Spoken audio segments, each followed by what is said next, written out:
which it stands, one nation, under God, indivisible, with liberty and justice for all. Thank you, Paul.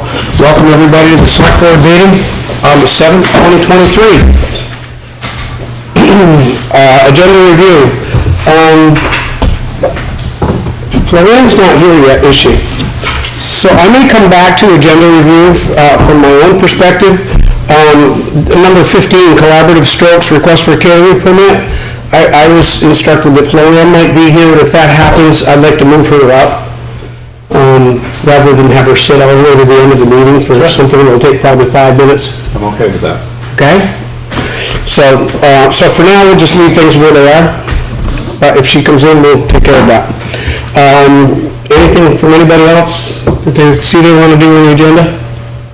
Just real quick, Scott, are you guys here for the wedding, the catering for the wedding? We are not. Okay, just wanted to make sure. Thank you. Are we invited? It's catered, right? Yeah. We had a permit, I didn't know if the group was. Hey, Wendy, you're online, can you hear us okay? You're muted.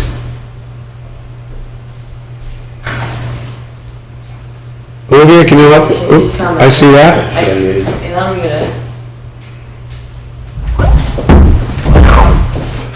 What's that?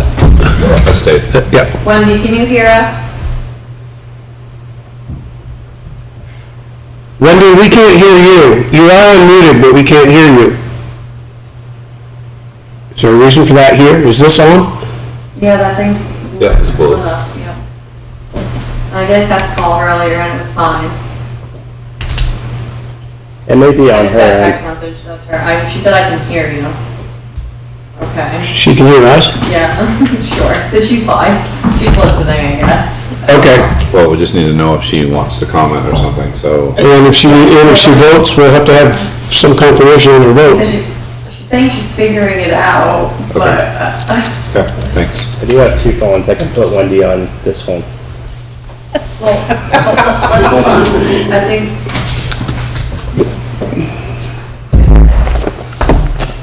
She's writing? Yeah. She's texting here. So I don't have anything else for agenda review. I'd move on for now. Okay. Comments from Select Board, Town Manager, citizens, topics not on the agenda. Anybody on the board? Paul? I do. It's more, maybe it could be under any other business, but you and I owe Brandon an evaluation of some sort. Yes. So I just wanted to keep that out there that that's on our court. Why don't you and I get together and go over that, and then we can sit down with him and take care of it. That's what we need to do. I just don't want to lose it. Okay. He's owed it. It's part of his contract that he gets some in writing too, so we need to put something together. So I want to just make sure we can capture that. John, you just walked in, we are under comments from citizens, topics not on the agenda, if you have anything. Anybody? Yes. State your name, please. I'd like a few minutes to be able to address this. State your name, please. Scott Duffy. Okay. Go ahead, Scott. Like we do now? Yes. Okay, so I live on a Scotty, it's my wife Kathleen, and we live on a Scotty Basin Road, very close to the junction with Route 106. And I first wanted to thank the town and the town's services.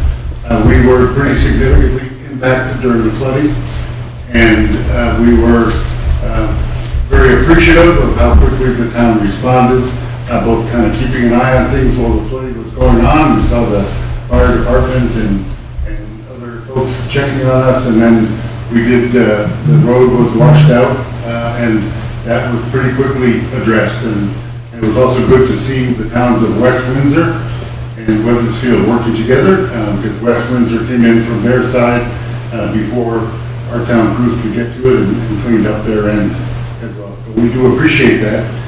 But we also want to express some concerns that we have and questions, I guess, in that we still, even though we appreciate the town coming in, we did sustain pretty significant damages. We have a home, acreage, and a small business on that location, and we are far from being dug out, cleaned up, and so forth. And our real concern is not necessarily the immediate, but our real concern is that this happened, or a mirror image of this, maybe a little bit more dramatic and more damage, but 12 years ago with Irene, the river flooded in the exact same way.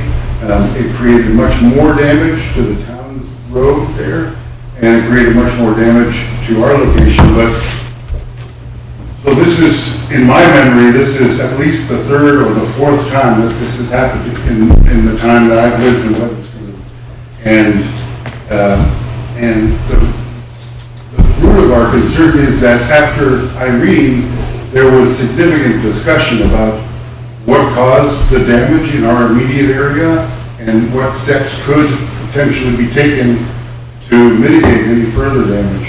And from our perspective, and maybe we're not seeing everything that has happened, but there has been no change. There has been no remediation of existing problems, and we also understand, which I just very recently learned, that although the town is considering putting a new platform on the bridge there, the bridge and the location of the bridge and so forth, from my understanding from professionals, is one of the root causes to the damage that we sustained and that the town of Weathersfield sustained to Ascutney Basin Road. And that bridge decking that is proposed is great, however, it does not address the problem. And so we're here to find out what the town organizations are planning, if anything, in terms of addressing the damage, the possibility of damage reoccurring in the future. Well, Ray's not here, so Brandon, you'll have to take that. Yeah, so, Scott, we attended the FEMA meeting in Springfield, and we are trying to get that bridge replaced through FEMA instead of just the decking. So that's what we're working on right now. And I'll talk a little bit more about that in my town manager report. Okay, so I was unaware of that, so that's good to hear. So when you say the bridge replaced, is there more engineering which is going to be done to really, simply replacing the bridge as it exists now, in terms of its width and so forth? From my understanding, it will not change the problem. It will not Yeah, it's not engineered right now. That's one of the things that we're working on with FEMA to determine what the process is for the engineering. Do they pay for the engineering and then the construction? So there's some questions that we have, and we reached out to them last week, and they haven't responded with the answers to those questions yet. I think we have another 12 days to fill out the RPA. Which is the initial trigger that we pull to start the FEMA process. But we didn't want to pull it yet until we have more information about the bridges. So that's kind of where we're at. Another bit of information that I learned that goes along with this is that previously with FEMA, you could only get reimbursement for repair. You couldn't get money. John, I think you might know some about this. I'm not sure. I don't want to put words in your mouth, but now FEMA is starting to look at the fact that we do have reoccurring events that are causing the same damage, and maybe we should be investing, or they should be investing in helping with those changes that are necessary to stop ongoing problems. Is that sound about right? Have you heard that? More or less. The only thing I'd add to that is that the current design criteria is to, if the bridge can't handle the water, is to design each side of it so that it can wash out. Because gravel street bridges aren't. Yeah. So that may not answer your question at all, but that's kind of the thought process, rather than making these huge bridges, which are very expensive. So subsequent to Irene, there was a meeting of different parties that were involved. And I know the town of Weathersfield had people there at the time, but there was an engineer, I believe he was from the Agency of Natural Resources, and he was talking about diversions, as you just referred to, on possible, diversionary culverts or channels or whatever. But he was also talking about the fact that there is a natural floodplain that we are in, okay, that extends up beyond us, okay, and into the abutting property. And that floodplain in past years, and I can remember back in the 70s when this type of flooding took place, in past years as the river jumped the bank there, it immediately was able to spread out, and that broke the impact of that when it did hit the bridge abutments and so forth. So, but when that property was developed as a residential location, they put a driveway through that, and that interrupted that floodplain. And he was emphatic about the fact, I don't know, maybe there was somebody here who was there at that meeting, but he was pretty emphatic that that was a real no-no, and that there should have been allowances made, and there should have been prescribed by the town of Weathersfield to allow that floodplain to serve its natural purpose. But because there are no culverts, and it did interrupt the floodplain, it doesn't. Go ahead. So FEMA does allow you to rebuild better and stronger and more resilient. Part of the presentation they gave is that we can do improved projects. Improvements are any components that increase the size, capacity, or add additional functions. So that's, I think we're going to have to study that a little bit more in order to determine how it needs to be replaced. Okay, so, I mean, the other thing is, we would love to be a part of at least the discussion. I mean, this directly impacts us. We have, you know, Irene was a very expensive problem for us personally. And it's not as extensive this time around, but it is certainly not insignificant at all, what we've had to endure. And I'm not trying to point fingers here, but we have a problem, and that problem is basically caused by factors that are out of our control. You know, and so we would like to be a part of the conversation as this goes forward. I don't know how to connect, you know, with those who are involved in it, and I, you know, Ray has been very forthcoming with information, and you know, I know you, Brendan, and you're certainly a good communicator and so forth. But we feel kind of out of the loop here. We'd like to know a little bit more about what is being addressed here. So I think what we can do is communicate with you as we move through the FEMA process. And I'm sure there'll be additional discussions with the select board once we figure out what we're going to be doing with FEMA and what they're going to fund. So I think, is it okay if we just, you know, send you regular updates as we go through the FEMA process? You know where we reach? Okay, sounds good. In regards to the meetings that come here to discuss the FEMA issues, do you want to send notification to him, or just advise him what to watch for on the? We'll add him to the email group Okay. as when we send out the agendas and the packets. Yep. Can you do that, Olivia? Okay. And this way he'll be prompted when Right. FEMA discussions occur. Yep. I'll try to help keep you in the loop. I appreciate very much consideration, and well, we're looking forward to working, you know, see if we find some solutions for the future. Anything else? That's it? Appreciate your time. Thanks very much. Thank you. Anybody else? Hey, Mike. Yes, Dave. Go ahead. Okay, I'm going to comment on that bridge. So in our last meeting, or maybe it was the meeting before, that Ray had also mentioned that he's worked out an arrangement with West Windsor, who will now be handling the road issues on that road. And the bridge has been restricted, and it was visited by Todd Hinninger, who has documented that there's some cracks in there. So the weight restriction has been lowered, and an agreement has been reached with West Windsor. Okay. You were aware of that? I am aware of that. Okay. Yep. Anybody, any comments? Okay. I got one more for, not for that bridge. Okay, go ahead, Dave. You ready? Yeah. Okay, I can't remember when I did that, but I had put up on the, social media that I was going to propose a farm help type of a thing for this flooding. It has kind of evolved into something. I know that Wellwood Orchards had reached out either to the town office or, through that site as well to say, what about the freezing temperatures? And I didn't know how to deal with that or not, but I don't know if anybody is there tonight that wanted to bring this up or wanted to listen to what I had to say. I don't really know. It is just going to be some kind of a process.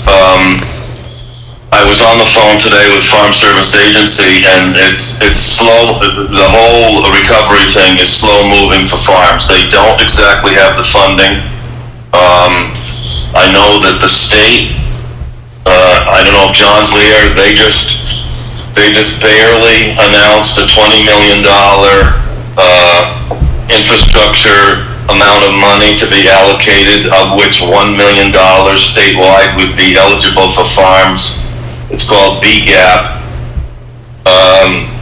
But the upsetting part to me was I learned this morning also that money came out of the broadband fund for ARPA, statewide, so there's starting to be a lot of trading on funds. Don't know how they're gonna fix that problem, because the money is gonna be shuffled the deck. But anyways, back in, when I was involved with Irene, what I did, and I tried to use this as an example, I asked for tax relief through the Board of Civil Authority, not only for me, but for two families that I rented land from. In fact, some land went missing during Irene. What it did was, it took property that was in current use, that has a certain amount of money to be taxed, and the Board of Civil Authority granted me that per acre tax. So the plan would have to be specific to the fields that may or may not be affected by somebody. Obviously, your parcel might be, for instance, 20 acres and you have like 5 acres of fields, and so the other 15 were not really affected. So it's gonna be specific to the case. I don't know. I've talked to a couple of people that I use land from. They're very interested in this help because they in fact pay the taxes on it. They're in current use. So I think that any of the proposal, because I'm not there, would evolve. So this isn't anything that's gonna happen fast. And then of course Wellwood reached out. I spoke with Willis Wood. He like any other farmer would gain a lot of apple from Wellwood, but also from other sources. So he kind of said that it was kind of good, but he might not be involved. So, but that's a personal choice. There's no deadline. I guess what I'm doing tonight is to just cover my base, saying I was going to do something on August 7th, and I want to leave it there, and just to acknowledge that if there's somebody that had some serious property damage and your loss of income from that, to know that I'm going to propose a property tax relief thing, of which either the board could consider directly through ARPA funds. I think that's probably the way to go. I'd rather not have it implicate specific individual Board of Civil Authority cases. So, I don't know if anybody's there or not. I don't want to take up a lot of time. Okay. Any comments? Any questions? John is here, by the way, Dave. Okay, We good. did read that comment, so he was listening. Yeah. Question, so this money would come from where? The town? Dave, she's asking, where's the money come from? Question? Well, it's not a significant amount of money. One of the mistakes specifically the ARPA funds, there's $300,000 left in the balance to be spent by the town. That's not tax money. That is money that was generated by each of the residents in town. That's how that was established, the $800,000 pool that came into the town. I know there's a list to be determined about what that money might be spent on or not. So to help people understand what it means was the taxable amount of money on an acre of farmland under current use generally is around $400 an acre. I think it's $456. So even though your grand list may be 1,500 or more, the state of Vermont pays the difference there to be in the current use program. Nevertheless, the landowner or the farmer is still on the hook for $450 value times the tax rate.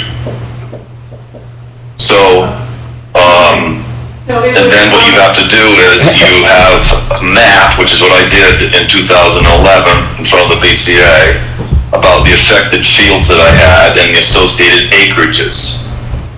So it's a little complicated, but it's very specific to the lands. And I think she's got a follow-up question, Dave. Yeah, Okay, so it's not from tax money, it's from ARPA. So I read your email, Dave, and my first thought was, well, that's really great, and then I wondered about other people affected by the flood. People who couldn't make it to their jobs. People like this couple right here, they're not farmers. Chickens. And maybe some businesses that had to close. I know a couple of businesses that were closed for a couple of days, and that's a big hit on revenue when you close down. So that's my comment. I'm just wondering about other people in town. Where do you stop? Can I address that? Yes, go ahead, Dave, because I know you talked about being focused on this.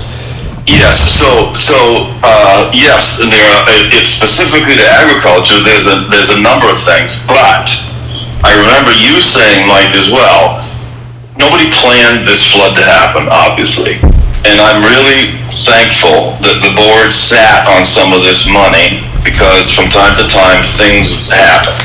And I know that either you, Mike, or Paul, or both of you have said, maybe, I don't know, but maybe it's a good idea to revisit that the board had already had sections of these small business grants, and perhaps it is smart to maybe look at that again due to this flooding or the impact on maybe small businesses that didn't have anything to do with farming. I don't know the answer, but I think I'm thankful as a board member that we didn't just burn that entire package.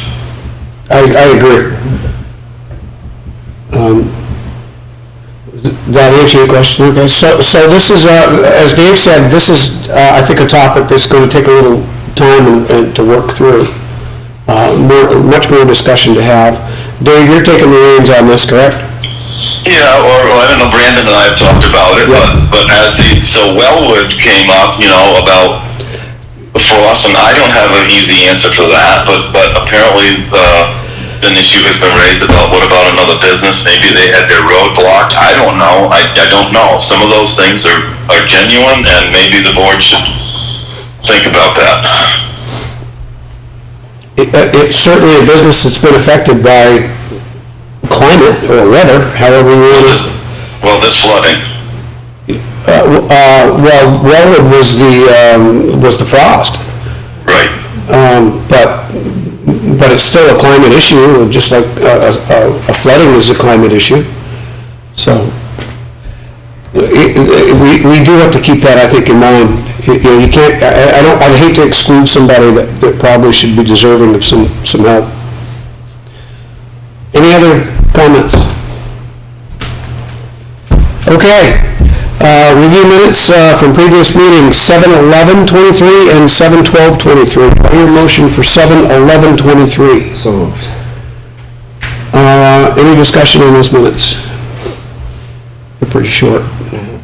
Those minutes are, just for the public to be aware, those are the minutes of the special meeting, correct?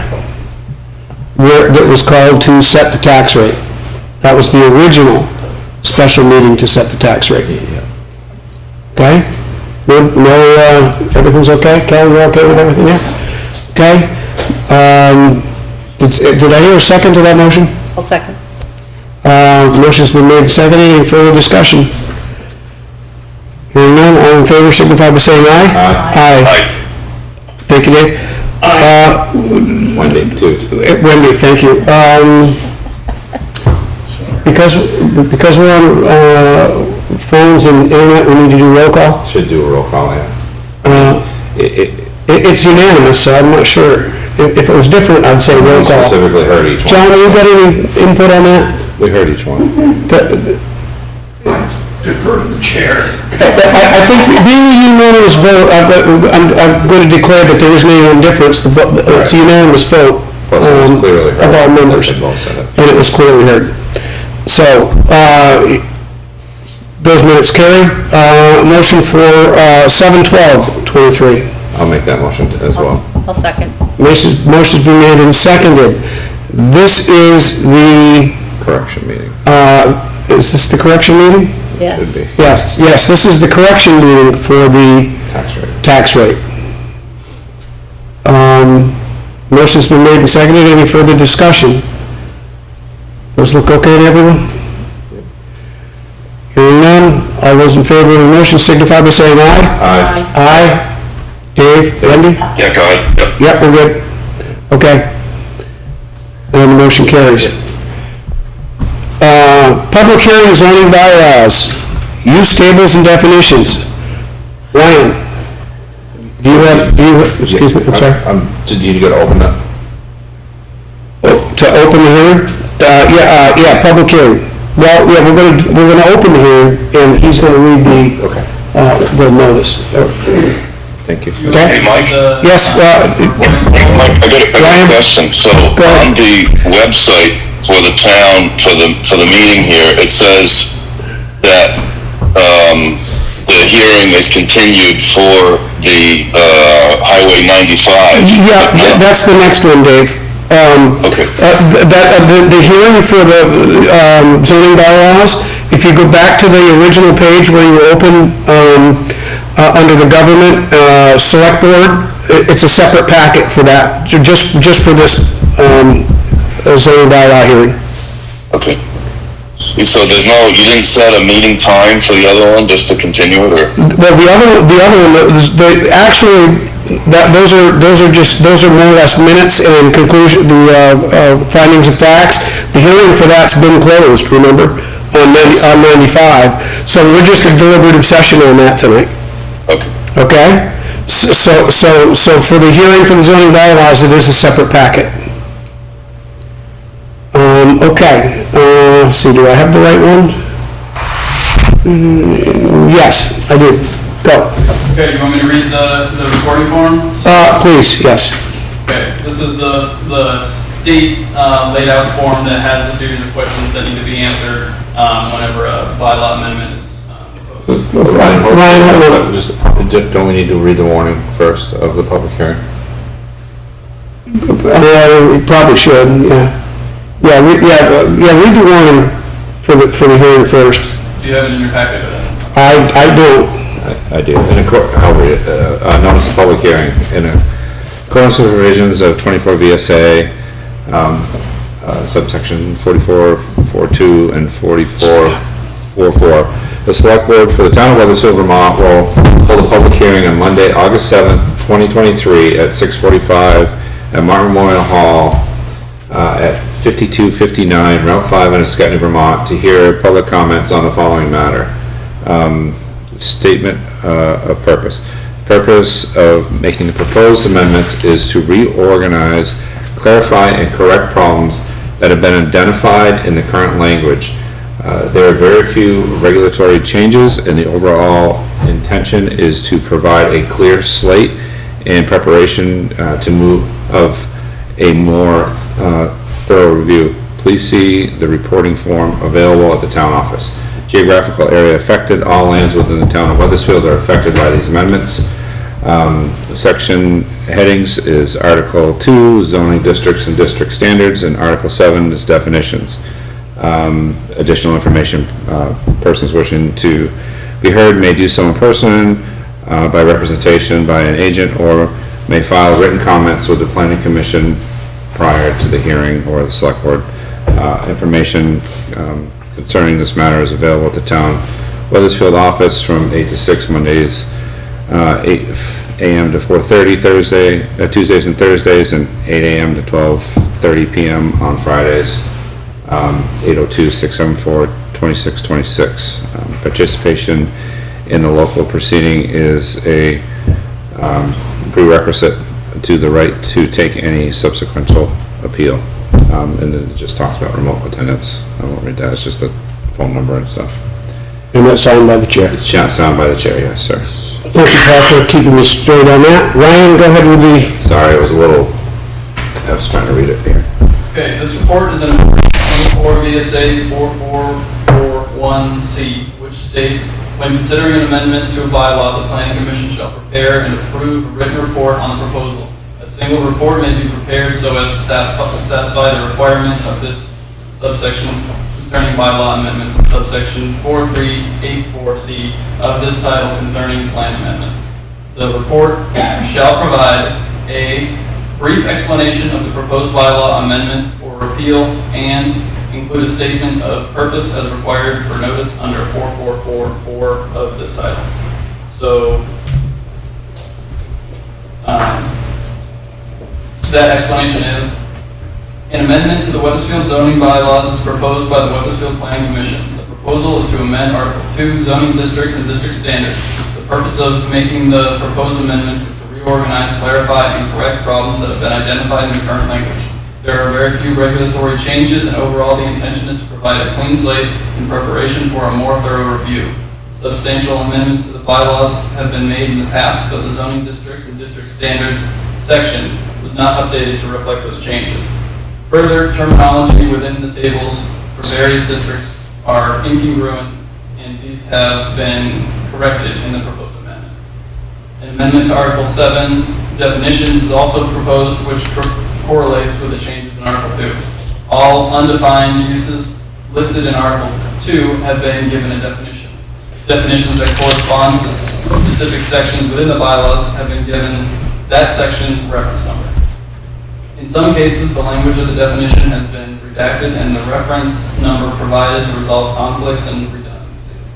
In cases where synonymous terms were listed with differing definitions, the term correlating to the amendment Article 2, to the amended Article 2, or the more recent language was retained and redacted. It also asks for shall include findings regarding how the proposal, 1, conforms with or furthers the goals and policies contained in the municipal plan, including the effect of the proposal on the availability of safe and affordable housing. So the proposed amendments make little change to the substance of the bylaws and have no effect on the bylaws' conformance with the town plan, and will have no effect on the availability of affordable housing. 2, is compatible with the proposed future land uses and densities of the municipal plan. The purpose, so the answer is the proposed amendments will have no impact on the current compatibility with the proposed future land uses and densities within the town plan.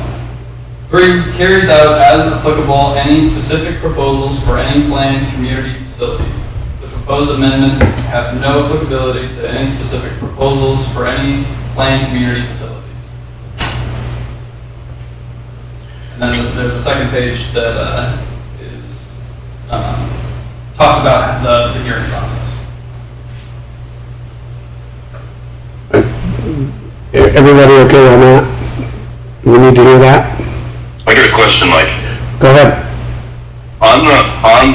So this is warned as a public hearing. Yes. But my understanding was, or is, that on warned public hearings, and maybe I'm right or maybe I'm wrong, doesn't it like extend to 3 of these meetings? And then the board either adopts this or puts it to a town for a vote? I don't think that this requires 3 hearings, no. I believe it's at least one Yeah, from the legislative body. yeah. Because suppose somebody like can't make one, or that you'd say, well, then the board would say, I don't know about this language or whatever, it would have to be looked at or something, I don't know what talked about. I don't know, it seems to me my memory always sticks on this, whether it's 3, there are 3, it's like a policy change in the town, you have Right, and opportunity. we just went through that with the Highway 95, and the same question was asked, I think by you, and council came back and said no one. Ryan has a response. Let me read page 2, at least the beginning. The planning commission, so it says, please note, these are notes to the person who's filling out this form. Please note, the planning commission shall hold at least one public hearing within the municipality after the public notice of any proposed bylaw amendment or repeal, and at least 15 days prior to the first hearing, a copy of the proposed plan or amendment and the written report shall be delivered with proof of the receipt and mailed by certified mail, return receipt requested to each of the following. 1, the chairperson of the planning commission for each abutting municipality, or in absence of any planning commission in the abutting municipality, the clerk of that abutting municipality, the executive director of the regional planning commission, the Department of Economic Housing and Community Development. So all those parties have been notified following the, or prior to the planning commission's hearing. I'm trying to see if there's anything about the, okay. None of that makes any sense to me, because my question was, whenever I've been involved with either like road up and down, class 3, class 4, or whether or not the discontinuance or some other bylaw that's been changed in town or policy, it's never been for me, and I've served longer than anybody in that room, except maybe for John, it's never been one and done. The danger in that is that somebody missed a shall or something, some language in there, and then it's like an adoption or something after something. And I get that the planning commission worked on this, but they're a different body than the select board. The select board has the ability to adopt or put it to the town for a vote. Understood. I thought it was going to get to the legislative body. Here, I'll pull up the. So I can I ask you just a quick question, Dave? Does it say somewhere on here that we're only doing a one and done? Well, I mean, that's what I'm listening to. When you see the planning commission has only one hearing. Well, that's like you just said, that's a whole different body, Dave. This is the select board. I was just wondering anywhere here where it said that we're one and done. We haven't even gotten into the content of this, and we're already talking about closing the hearing and voting on it, so No, I didn't say we were gonna close the hearing and vote on it. I'm listening to the process about what. Yeah, Ryan should be reading, or what we should have, Dave, here, honestly, is the information about the select board hearings. What we have right now is the planning commission hearings that Ryan just read to you, which is, we only need one hearing. Okay, so maybe I'm on the wrong thing then. So are we talking about the same thing? Is this a hearing at the select board level, or is this just a? Well, it's a hearing at the select board, so we just have to figure out how many we have to do, but we haven't even gotten into the content yet, so. All right, here, I'll read the legislative hearing process here. Changes to the proposed bylaw amendment repeal. The legislative body may change the proposed bylaw amendment repeal, but shall not do so less than 14 days. Substantial changes are made to the concept, meaning, or the extent of proposed bylaw amendment repeal. It shall warrant a new public hearing if any part of the planning commission shall amend not less than 15 or more than 120 days after the proposed amendment is submitted to the legislative body. The legislative body shall hold one or more public hearings following 15 days public notice. So there's the answer. One or more. It does not require more than one, but you may hold more than one. Can't it be as easy as continuance instead of doing all these advertisings? Yeah, oh yeah. So you can just say, look, this was presented on August 7th.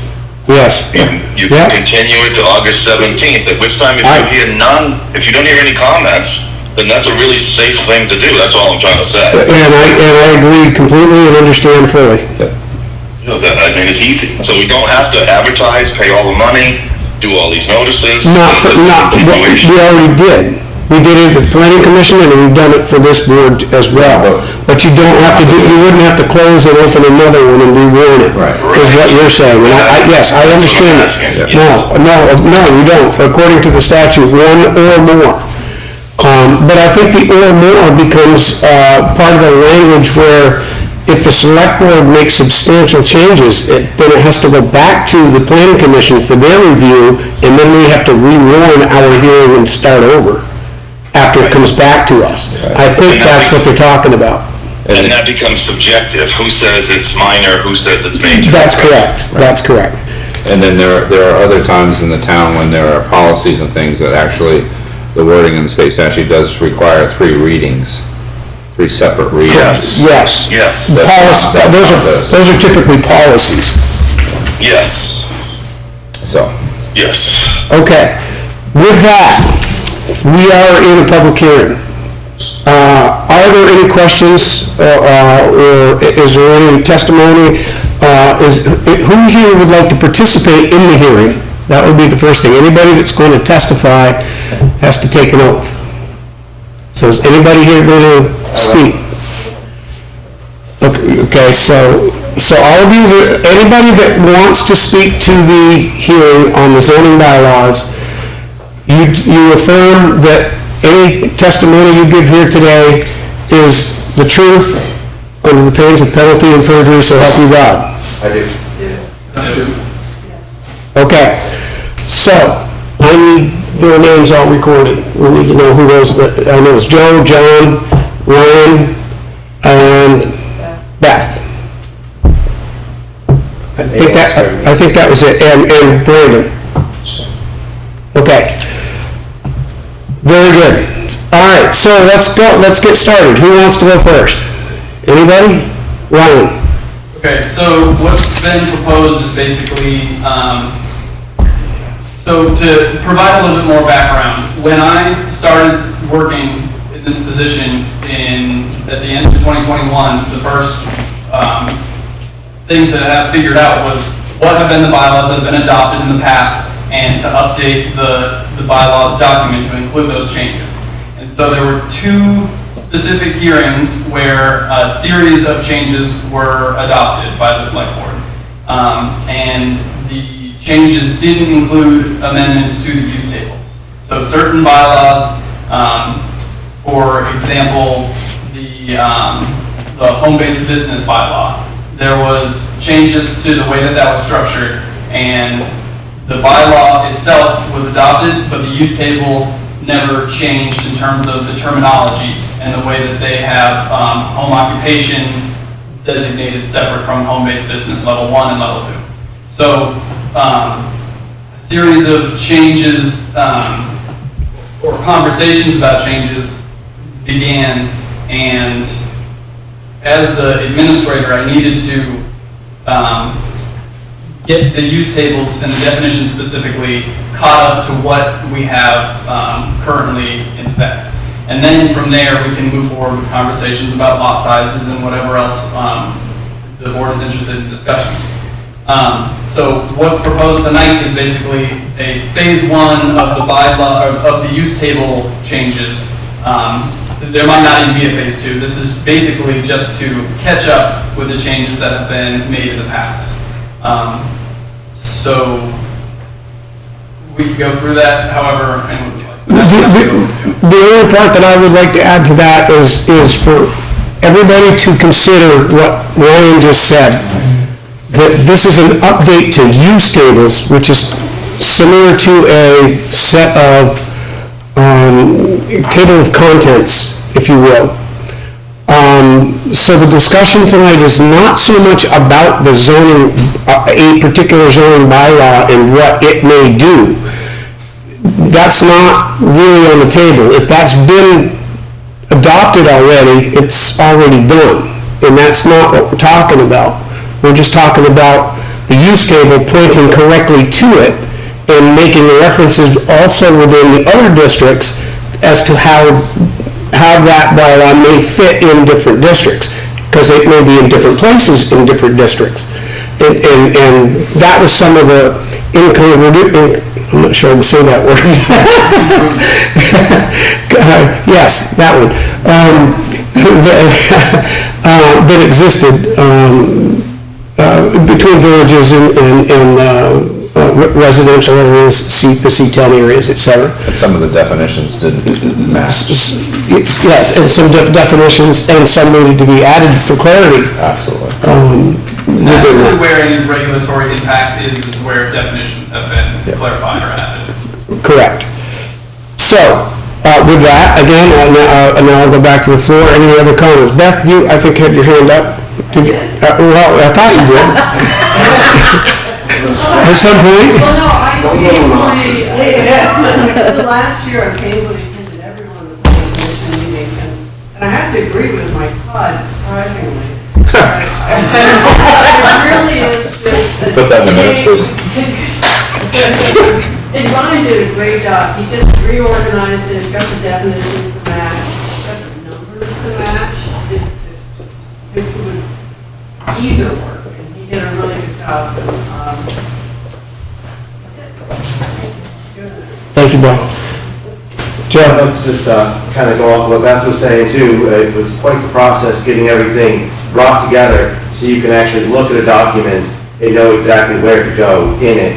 And part of our thought on the planning commission was maintaining full transparency all the way through on this, which is another reason why we wanted to make sure every single step of the way went through every possible process it could for public input and everybody else to be able to chime in to make sure we were doing everything exactly as we should be.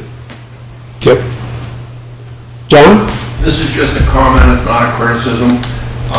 In each of the use tables, there was a section that referred to sections, I'll get this right, 6.2, and it was in green. Because section 6.2 was not included in the packet. I'm assuming there were no changes in 6.2 because that's kind of off the subject of the change you made. The only point I'm trying to make is that it made it a little bit clumsy.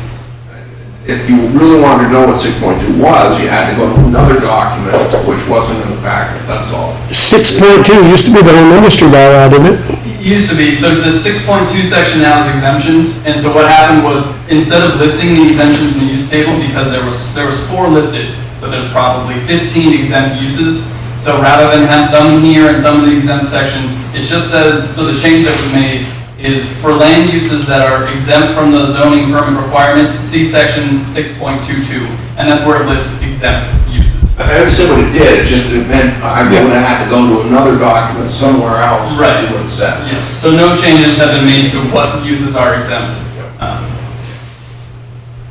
Okay. And one other change that's in here that is just a oversight probably is in the public cemetery, there's a section of green lettering that says private cemeteries refer to ... And I think the intention was to reference a statute that talks about private cemeteries, but that statute is not in there. So that whole private cemeteries referred to could be stricken, or we could add a section. Or add the actual reference. Yeah. Neither of which I would consider a substantial change to the intent of the document. How does everybody feel about that? Add the reference, that's what we were talking about, and that wasn't all. That's the whole point, is to add the reference in the state language. Right. Something the planning commission does routinely is to, where the state has language, rather than reinvent the wheel, that's what we do. We just direct it to that statute. That way we also save paper space in our book, because you just go, I know that's sending into a different document, which is what you're talking about, John, but sometimes it's easier on our end to do it that way. Well, if we reference the state, as long as the state number doesn't change, we don't have to keep changing our bylaw every time the wording changes. That's the other, I was just gonna say, that's the other part of it. If they update a bylaw under the same number, the update automatically goes into the bylaws too. And I wasn't I know. criticizing No, I know. what was I know. there, it's just that it made it clumsy when you're making changes, I think.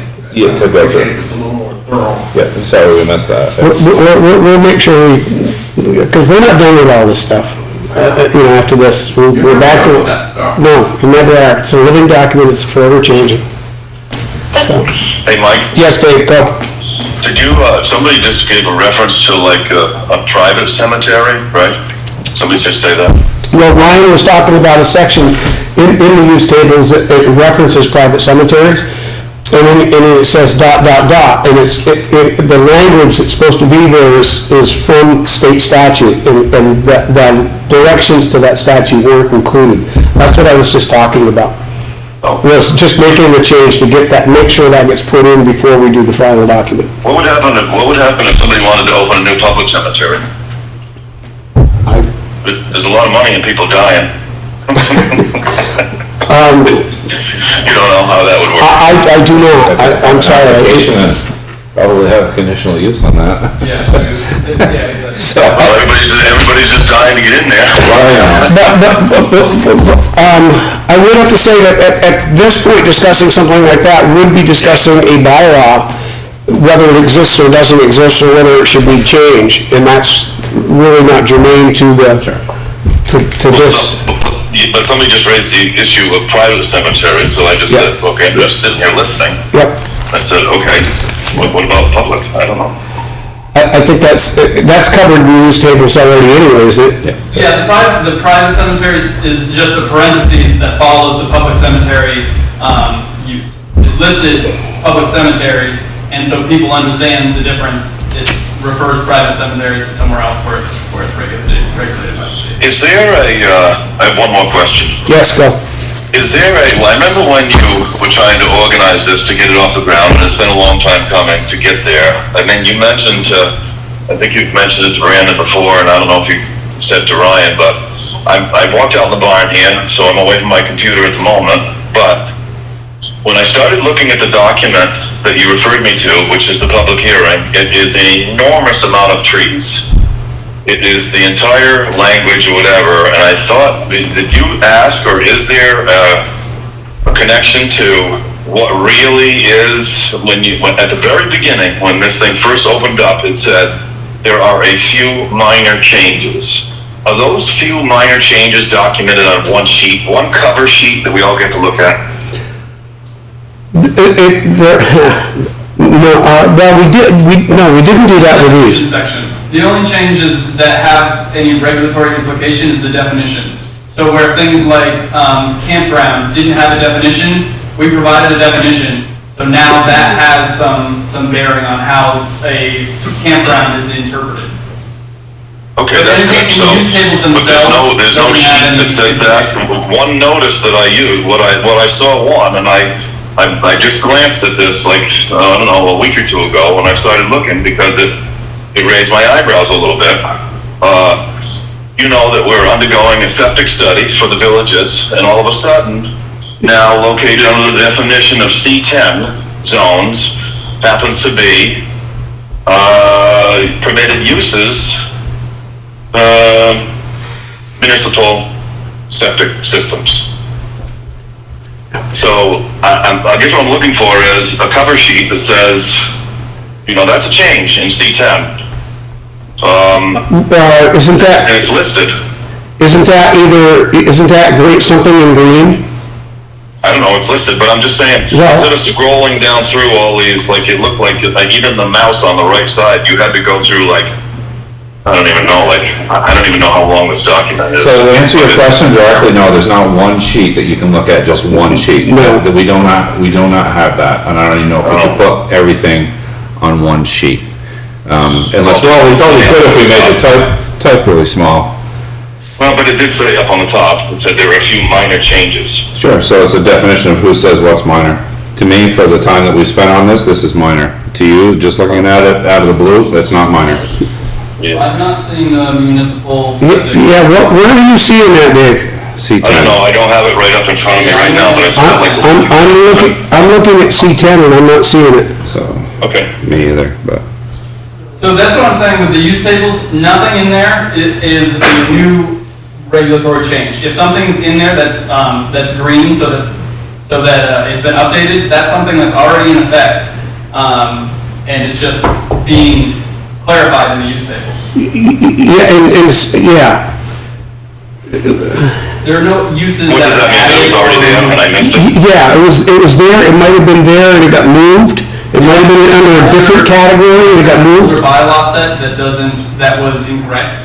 I don't know what that, but it would have been shown in red, so I didn't see that. I don't think it's in there.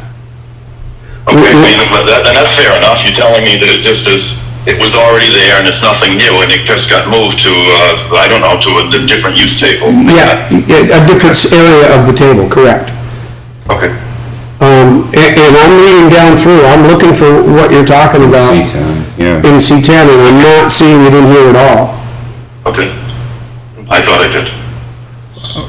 Somebody made a comment about the uses, and maybe you did, that the home businesses or whatever. C10. It is a conditional use. Yeah, hold on. Under public water sewage treatment. Right, but it's also black, which means it was already there. It's already there. And it was nothing that we Yeah. even touched. Yep. Looks like the only thing we touched with public water sewage treatment plant on C10 was the clauses up top, which is just a reference. But being black means it was there, we didn't even touch that. Okay. So somebody's mentioned something about home businesses, and that was an adoption. Did you, Mike? I'm sorry, go ahead, say that again? So you mentioned something about what home businesses, that it was already in or something? I'm just trying to remember what you said here a little bit ago. Well, the home businesses bylaw was adopted, I think, back when Sven was here. Or maybe just after Sven.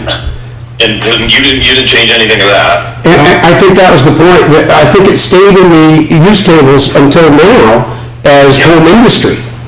Which, Didn't it also say something about it limited the square footage of operation? that was the home industry. And the new bylaw, yes, goes to a different level. It does it differently. But that, now you're getting, now you're moving into what the bylaw says, and that's not really what this is. This is really about just the table of contents. We didn't change the Because bylaw. we didn't change the bylaw. No, but I thought there was a question about that, and I do support that, because there are a lot of buildings in town that could be retrofitted and allowed for home business use with the evolution of broadband, everybody staying home at work, provided the limited space, and I can't remember the square footage, remember you talking about it, Mike? Yep. Was not gonna be a warehouse, that it was going to be, a relatively small amount of space. I can't remember what it was. And that wouldn't really trigger anything to do with like parking or traffic or other kinds of things that would if you had like a big, like a 7,000 square foot. And that's the home occupation part, which is a non-permit thing. You don't even need that. If you go back to the petitions to remove zoning, when we had the big town meeting up at the school, DeForest pointed out that we have a lot of these little small businesses that are like somebody doing something on the internet, like selling candles. And how do you regulate something like that? They don't have traffic in and out. But like I said, those bylaws went through a long time ago. Yeah, and exactly, the bylaws are adopted, and this is just a table of contents. Changing the wording. So, So it matches what's already been changed. this really was done to make things easier. And the zoning board had a lot of input in this. They're the ones that were confused by what was sitting there. Well, no, they helped us understand Yeah. that the differences on some things in the definitions, so. Yeah, we had a lot of input from them, very, very much appreciate the help we Again, got thank from you them. Beth and everyone else that showed up. So, any other input on these? Anybody? Who are we missing, just Olivia? I think they left. Any other comments or questions on what this is and what it does? What is the next select board meeting? Is it? The next select board meeting, today's the 7th, right? Would be the 21st. It's on Monday, so there's no holiday, there's no other interference, there's no, No. right? No?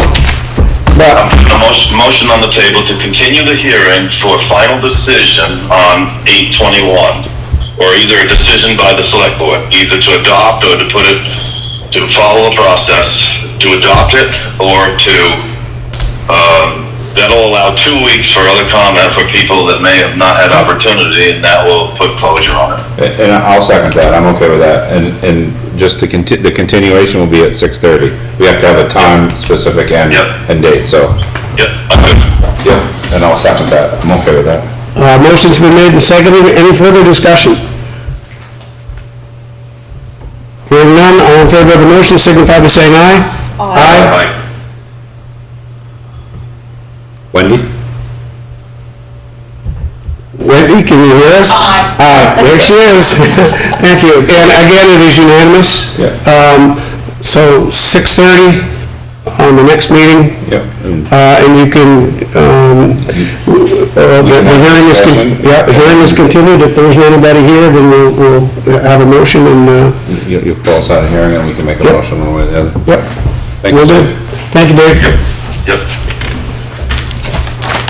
You have no idea how good that feels. There's so much work that goes into that over at the planning commission. Well, yes, and thank you for everyone that's been showing up. We've had a lot more people and it's been very helpful. It's been fantastic. Okay, Highway 95, this is deliberation on the Highway 95. Thanks, Jess. So I gotta get, thank you. Good night, Joe. Good night, Ryan. Hi, John Boy. Okay. Yeah, you're Waltons. I feel like sometimes. All right, now we gotta get this, that's too big, I gotta get back to where, this one's not separate too, is it, Ben? No, it's back in the packet. I have a question about this, and that's it.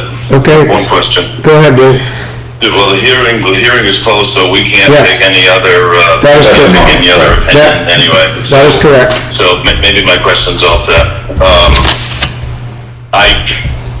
You couldn't, even as a board member, you couldn't bring new evidence into it because that's not allowed. That is It's not a correct. hearing setting. So as a result of the process followed to discontinue Highway 95, I make a motion that we discontinue Highway 95 and follow the appropriate paperwork, file the appropriate paperwork. I second. Motion's been made and seconded. Any further discussion? We have in our packet, I don't know if anybody else has seen this will come out. This is the introduction of procedural history. It then moves into those who were present at the public hearing, those that were sworn in to give testimony, and all of the exhibits. There are a total of 14 exhibits. Of that, 1, 2, 3, 4, 5, 6, 7, 8, 9 of them. Actually, there's 14, yeah. Are maps. The findings of facts are as follows. During the site examination, the select board found that Highway 95 is unidentifiable from the surrounding field. During the site examination, the select board found no evidence of an existing road or a lane. During the site examination, the select board learned that the site was different in person than the maps show.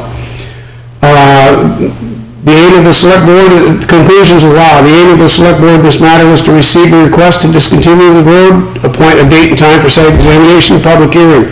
Hear comments from the public regarding Highway 95, review the testimony and the evidence, and judge whether the public good, necessity, and convenience of the inhabitants of the municipality require the highway to be laid out, altered, reclassified, or discontinued as claimed in the request. We will be writing conclusions of law, which basically are consistent with what you just said, Dave, and what I just read, which is what the site examination laid out, and then that will be mailed out. Correct? And somebody can keep that as a matter of record, because this is really important. I really liked whoever assembled this, because it probably should have been done a meeting or two ago, because it's, there's a lot of questions about what the process was. Yes. This, whoever just assembled this, I don't know whether you did, Brandon, or not, but good job, because it identified whatever the process was finally, and gave a clear definition of what was seen, what is here, what is now, and then finally resolution. Brandon did do this. Yep, good. So, Like before I you. think there's a motion on the floor to vote on it. there is a motion on the floor. Brandon has his hand up. Go, Brandon. So the board, I just want to remind you guys, the board does have to determine why we're Right. discontinuing the road. Because by law, just, the request of a townsperson cannot, Exactly. be the justification for it. So- So we have to look at the greater good and, of the town and so on. But last week I gave you guys, Isn't there a lack of benefit of public good? Hang on just a second, Dick. Go ahead, Brandon. you want me to read the question that you have to answer again? Yes, go. Okay.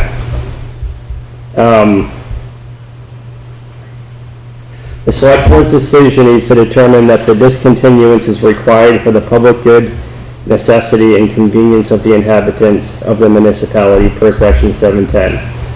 In other words, the select board needs to make findings for why they are choosing to discontinue, if the board decides to do this, and it should be focused more on why it's no longer in the town's interest to keep or maintain the road. C1, Highway 95. Can I comment? Go. Well, it clearly was identified by both the current property owner and all the documents located in the hearing that there's a sole owner of the entire surrounding property of the Highway 95. So, the general public doesn't benefit. The only beneficiary kind of would be the sole property owner who has requested that it become disengaged. So there isn't any general public. Correct, Dave. But what Brandon was saying is we have to organize these, kind of like we did the facts, findings of facts, F1, F2, F3. We have to have the conclusions, C1, C2, and what that means. But it does affect the public. Because it's on a GPS and people can Right. get stuck. Yep, and- That's exactly right. Yes, we need to remove it from the GPS because it's not safe. that's a good one. Not safe for the public. I was there too, Kelly. Yeah. Yeah. Dave, I think we're all kind of probably, Yeah. without a vote in agreement, we just gotta make sure we write down so that if any questions come back later, this is the reasons. Well, C1, Highway 95 is located on personal property. Yep. That's conclusion 1. Yep, Personal property.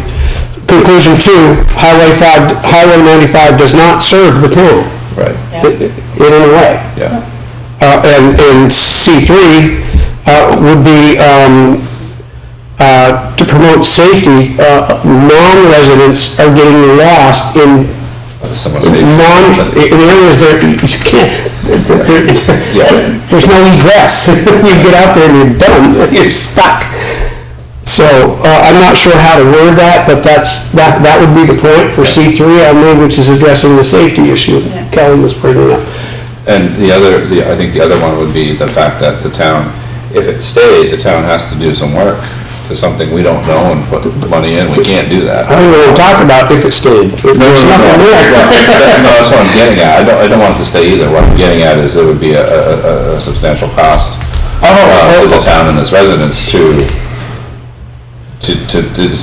I see what you're to saying. make it a viable road again. But do we need, with C1, 2, and 3, do we even need to get there? That's exactly the conclusion our attorney made, Paul. Yeah, So I think- Oh, it is? yeah. Well, aren't you good? I read my documents. I did too. I was trying to figure this stuff out.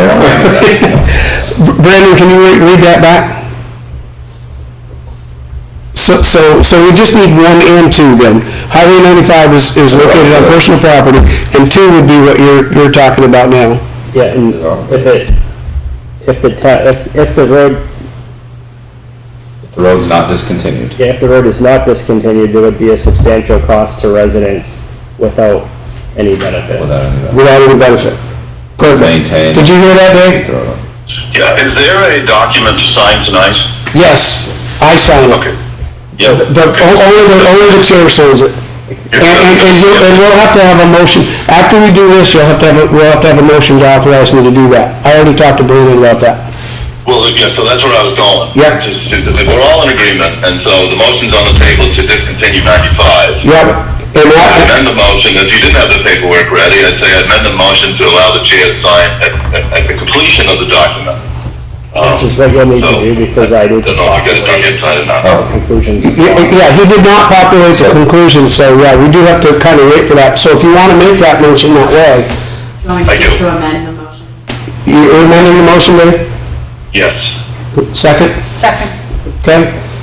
So we'll amend the motion to authorize the chair to sign at the conclusion of the document, which will be these two conclusions that we just discussed.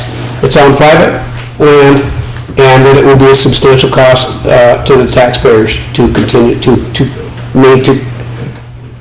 keep and maintain. Without any benefit. Without any benefit, yes. Thank you. Okay, any further discussion? Hearing none, all in favor of discontinuing Highway 95, signify by saying aye. Aye. Aye. I heard Dave and heard Wendy. And I heard Wendy, yeah. So it is unanimous. Highway 95 is discontinued. We'll get the paperwork done and filed with the state on that. And that's it. Can I ask one question on this? After he does, he Oh, I'm raises his sorry. hands. I apologize. It's just a editing request, just to get Kenston spelled the same way through the document.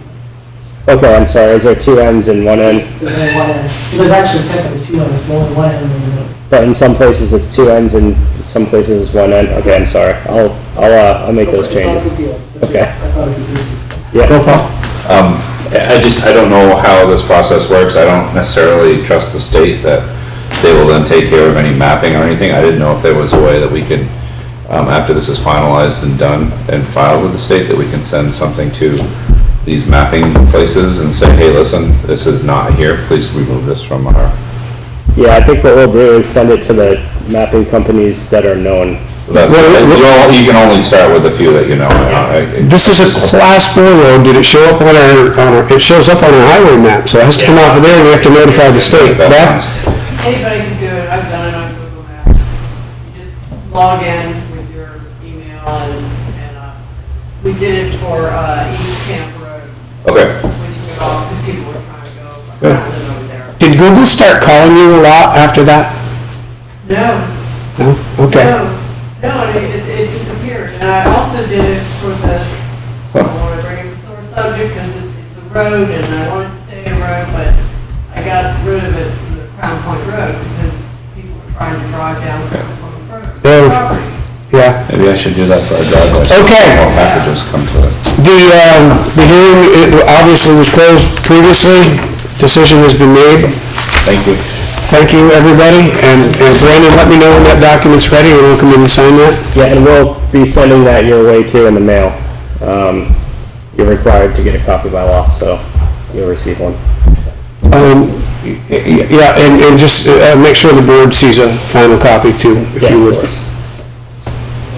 In line with what Paul was talking about with the GPS sending people out the wrong way, correcting what's happening with Town Highway 95 won't fix the problem with Yule Lane. That's correct. That will be a separate correction because they're sending them out Yule Lane. And I've had, I don't know if I mentioned it, but I've had hay customers come in with long trailers and having to turn around, which they can't do at the end of Yule Lane. They have to back all the way back out to the center. Nikki, our recording secretary, couldn't find the Good thing you didn't have a trouble on trailer. she was coming up from the other side that was telling her she could get there. So, okay. Bottom redemption fund request. Next up, bottle redemption fund request. Brandon, are you taking this one? Yeah, I'll take it on in the absence of the president of the gardening club. We have a bottle redemption fund. That revenue is entered into when we collect returnable bottles and cans at the transfer station, with proceeds dispersed by the select board as grants to citizens and organizations who apply for the funds. According to the treasurer, this process was shut down by our previous auditors because we had no authorization to keep those funds separate and roll them over from year to year without having a reserve account specified for this purpose.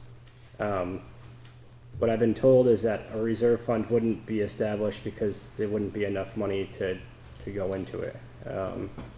So we still kind of have this fund. The revenue comes into the general fund, and then if it's not used, it just gets absorbed into the general fund each year. Fund balance. And yeah, if there's fund balance, then it goes into the fund balance. So what I did is I just went back to FY20 and looked at FY20, FY21, and FY22 and to kind of see how much revenue came in and how much was expensed back out. So in FY20, $3,197 came in, and then $1,000 went out. And the $1,000 that went out was for flags, for the flags in Ascutney, the slades. Since that date, 2,651 was absorbed in FY21, and then 1,185 in FY22. The gardening club president, Amy Beth Main, came forward and requested a mini grant of $2,500, and that funding would be used to continue their efforts in planting flowers, plants, and trees for the beautification of Weathersfield. So I'm sure many of you have seen all the flowers that have been being planted around town, at Mount Memorial Hall, at the 1879 schoolhouse. They have more plans to continue doing that, but they don't have, they're just looking for a little bit more money to do it. And what that money is used for is materials. It's not used for labor. So it's basically to purchase. Olivia, you want to go into that a little bit? You may know more about it than I do. It would be for planting perennial beds. There's one that's been being worked on over at the 1879 schoolhouse. It's just for general beautification. We've done some volunteer efforts. We made $1,000 doing that. We've gotten a few local businesses to donate, but we have some big plans and it's inexpensive. How many people are in the gardening club? I think so. I'm the treasurer. Okay.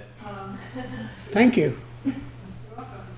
I think 21. I have the spreadsheet. 21. You want to know the exact numbers. No, that's okay. No, that's approximate's okay. I just was curious, is it 5, 9, or 21's impressive. It's a good group. Hard going. I stopped and saw the people when they were over at the 1879. Paul, go ahead. So I just have a question. I do not want to be nitpicky, but I'm going to ask the same question I would ask any other group. The fire department came and asked for $2,500, if anything else. I see that you obviously say it's for plants, trees, and so on. Is this for like 2 trees that are $1,000 each? Is this for, do you have any idea of where this money is going to get spent on? I know a flower bed or something, but like, are you looking at 10 perennials, 5 trees, and so on? I mean, that would be beneficial for us to know. And where? Is it one place? For the schoolhouse, we budgeted about $400 for perennials. Some of the materials are pretty expensive. You have to buy topsoil. We were lucky enough to get it donated this year, but that won't always be the case. We plan to, that's just for one bed on the south side of the schoolhouse. We plan to do the east side eventually, so that'll be probably another $1,000. We have the tin memorial is pretty much paid for because that is a separate fund. We also have plans that we're going to be working on this winter for the Scotty Village Park. Green? Yeah. To improve that site. And those plans may involve buying some new trees, which could be in the thousands. Yeah, I just think it can go quick too, so. Yeah. Oh, I heard that. We have cows in the room. I'm in the cows. I'll second that. No. I got a couple of questions. Go ahead, I've already Dave. spoken with Brandon about this today. So, first of all, I think this fund needs to be in the transfer station, and I don't know how it got muddled up into the general fund.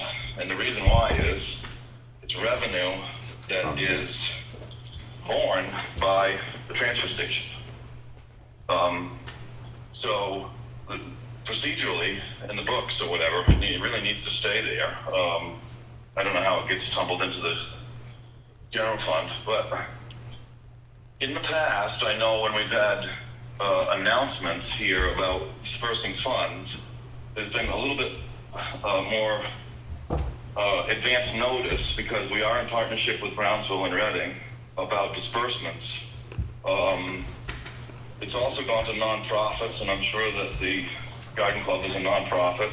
So I remember that the Boy Scouts or somebody got money, I know, for that.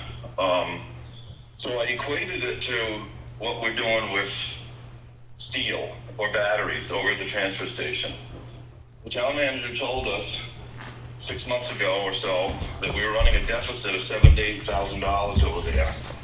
And as a result of that, we raised the ticket fees on everybody 25 cents.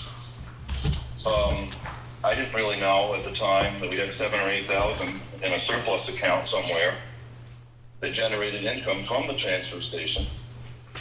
And I probably would have said, well, you know, today, I'm sorry, but the punch card is $4, and since you got that money hanging in there, and since we use the steel revenue from advanced recycling, I just did it myself, I was so shocked, which opened another discussion with Brandon and I about the cost benefit of that, of retrieving income, to stop the cost of the compactor. So I'm not against flowers. I love flowers. My dad had all the big greenhouses in Ludlow and sold lots of them for years. I'm interested completely in the funding mechanism and how that, I don't know that works for me, because it wasn't like a prior announcement. And I'm happy to listen to what everybody else just thinks about what I just said, but if there haven't been any disbursements in this for some time, and we are working with 2 other towns, and I know that the thing just got split, so, you know, it could be 2,500, 2,500, 2,500, I get that. But the thing's been running a deficit, and I don't think it's coming out of it. So, Well, I don't know. let me ask you this. I think Lisa was here at either the last meeting or the meeting before and mentioned that she probably wouldn't be doing the flags anymore, right? Didn't she say that? Or that she might not, whatever. But let's say, what if she came in and asked for another $1,000 for flags from that fund?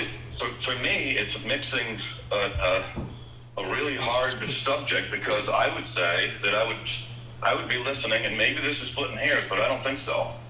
We haven't been in a good position financially with the transfer station. And we do need to, we've been talking about maybe charging for recycling or whatever. That's what this is doing. It's a 5-cent bottle thing. And if it shouldn't be in the general fund, that's got to get into solid waste. So I'm not right now looking for active ways to spend new money. I'm very apprehensive about what's going to happen with the town's finances. Call me old-fashioned. We can't borrow money right now for less than 4.75. Well, let's not drift too far down the rabbit hole. Paul, go ahead. Yeah, quickly. First I want to apologize that I didn't realize this either. Thanks, Dave, for bringing that up. I want to question the same thing Dave is. We have an enterprise fund. How is the money getting out of an enterprise fund that's supposed to be all umbrellaed into a whole nother fund over here when it came from there? I'm 100% with Dave on that. And 2, I'm not against flowers, but before I spend any more money out of this, and we were running a deficit, and there are 2 other towns involved, I am 100% behind Dave's question on this. I want to understand. So let me ask. Well, hang on, Dave. Hang on, Dave. Okay. 1 second. John is here. We've given money to other towns, organizations that have come in and asked for donations, so it's not like we're ignoring the other 2 towns. No, I'm sorry. Well, I want to go to another place too. Well, hold on, if I can. It answers your question. Well, what I'm talking about is the other two towns that are involved that are paying us money to use the transfer station. Now we're taking money out of stuff that should be for those other two towns with the transfer station. You say that, but that's. Well, I don't know. I know. you're That's right. exactly the point I'm trying to make. Okay. Is that when that was created, John, you were on the board when that was created, those bottles. It'd be nice if we could keep the money in a little cigar box upstairs, but the peanut counter says we can't. Correct. So that creates the problem. That's correct. That it gets in with everything else. Because the original intent, I think, was for like the Boy Scouts and these little things, organizations like this, to be able to take that money and do like perhaps what the garden club is saying. The Boy Scouts would go buy flowers and plant them, type thing. That's what that account was created for. Dave, you were on the board when that was Right, but that started. If I can, I'm sorry, I just want to, everybody, it feels like we've had 3 towns using this forever and ever, but we finally have a really good collaboration with the other 2 towns, and we have a contract, and we have agreements now. So those bottles, some of that bottle money is theirs as well. And we're not spending the whole thing. So they can hear this and they can come down and ask for some money from the bottle funds. That's all I'm getting at, I'm sorry. I'm just trying to be. So that is a fair way to do it, and it's something new. This is something old that the town has had for a while called the Bottle Redemption Fund. And it's been used to provide mini grants to folks like the gardening club. So do we still take in money? Do they still turn in money for the bottles? Yeah, so the money, the revenue, and when I went back for many, many years, it's been coming into the general fund, and then it's expensed out through the general fund. I do agree with Dave. I think the bottle redemption fund, considering the solid waste deficit, should be used towards that, and it hasn't been for quite some time. I think that we need to make that move and pull it back into the solid waste fund. I'd like to maybe we should have a discussion at our next Tri-Town meeting about how maybe we should do this, because it's just hard because we've always been doing something here, but we've recently, in the last year and a half, we got a different way of doing things with the transfer station, so. And it's no different, like Dave and I were talking about metal earlier. It's no different than metal. Mm-hmm. You know, it comes in, we get money back for it.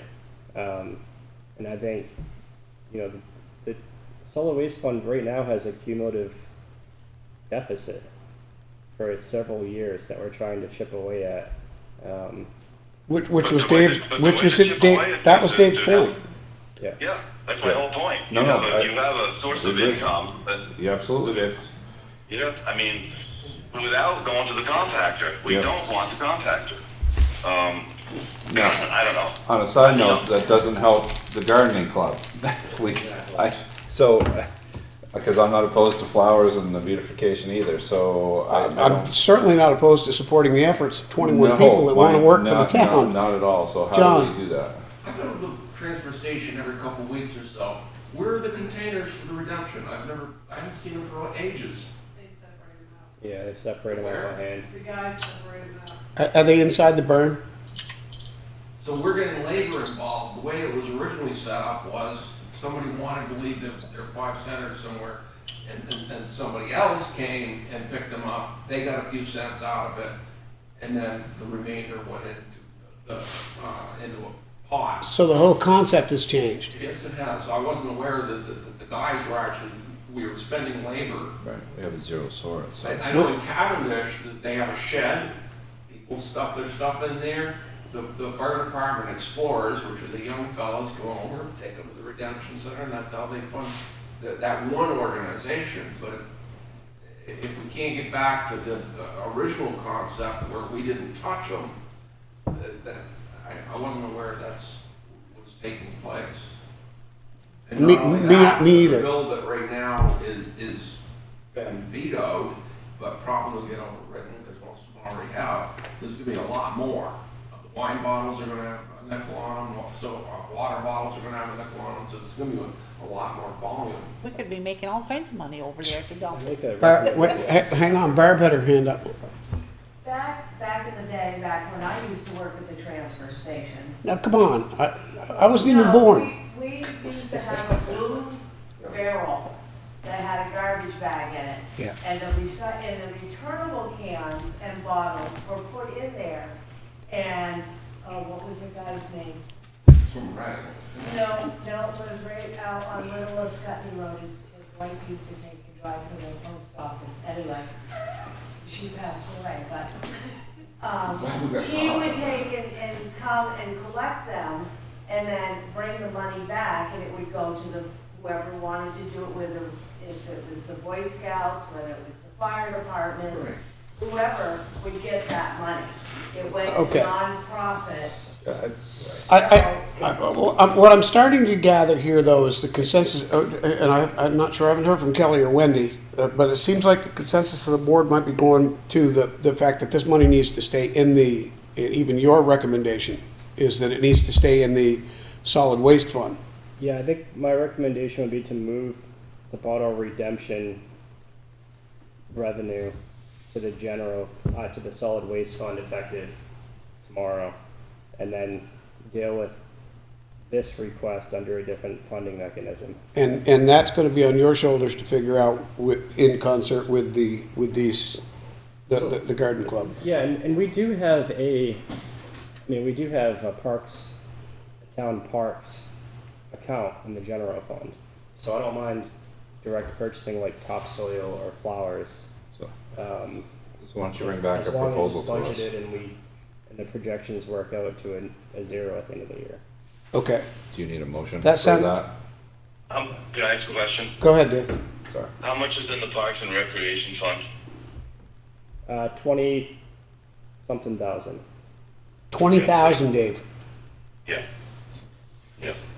Well, I'd like to hear, I don't want to, yeah, I'm all in favor with what you guys want to do. I just think we need to keep whatever in line with, stay in your lane, whatever the lanes are. Well, I'd like to hear what the, and I guess we can do it at the next meeting, exactly what the $2,500 and itemized sheet of what it is, what you're getting. Now, I did hear a minute ago that it was for planting trees somewhere. Well, if there's some engineering studies going on, or we're gonna dig up the drainage at Martin Hall, or the library parking lot is gonna get paved, we certainly don't wanna be planting trees, and any one of these things, like that pad is outside of Martin Hall where you guys are sitting right now.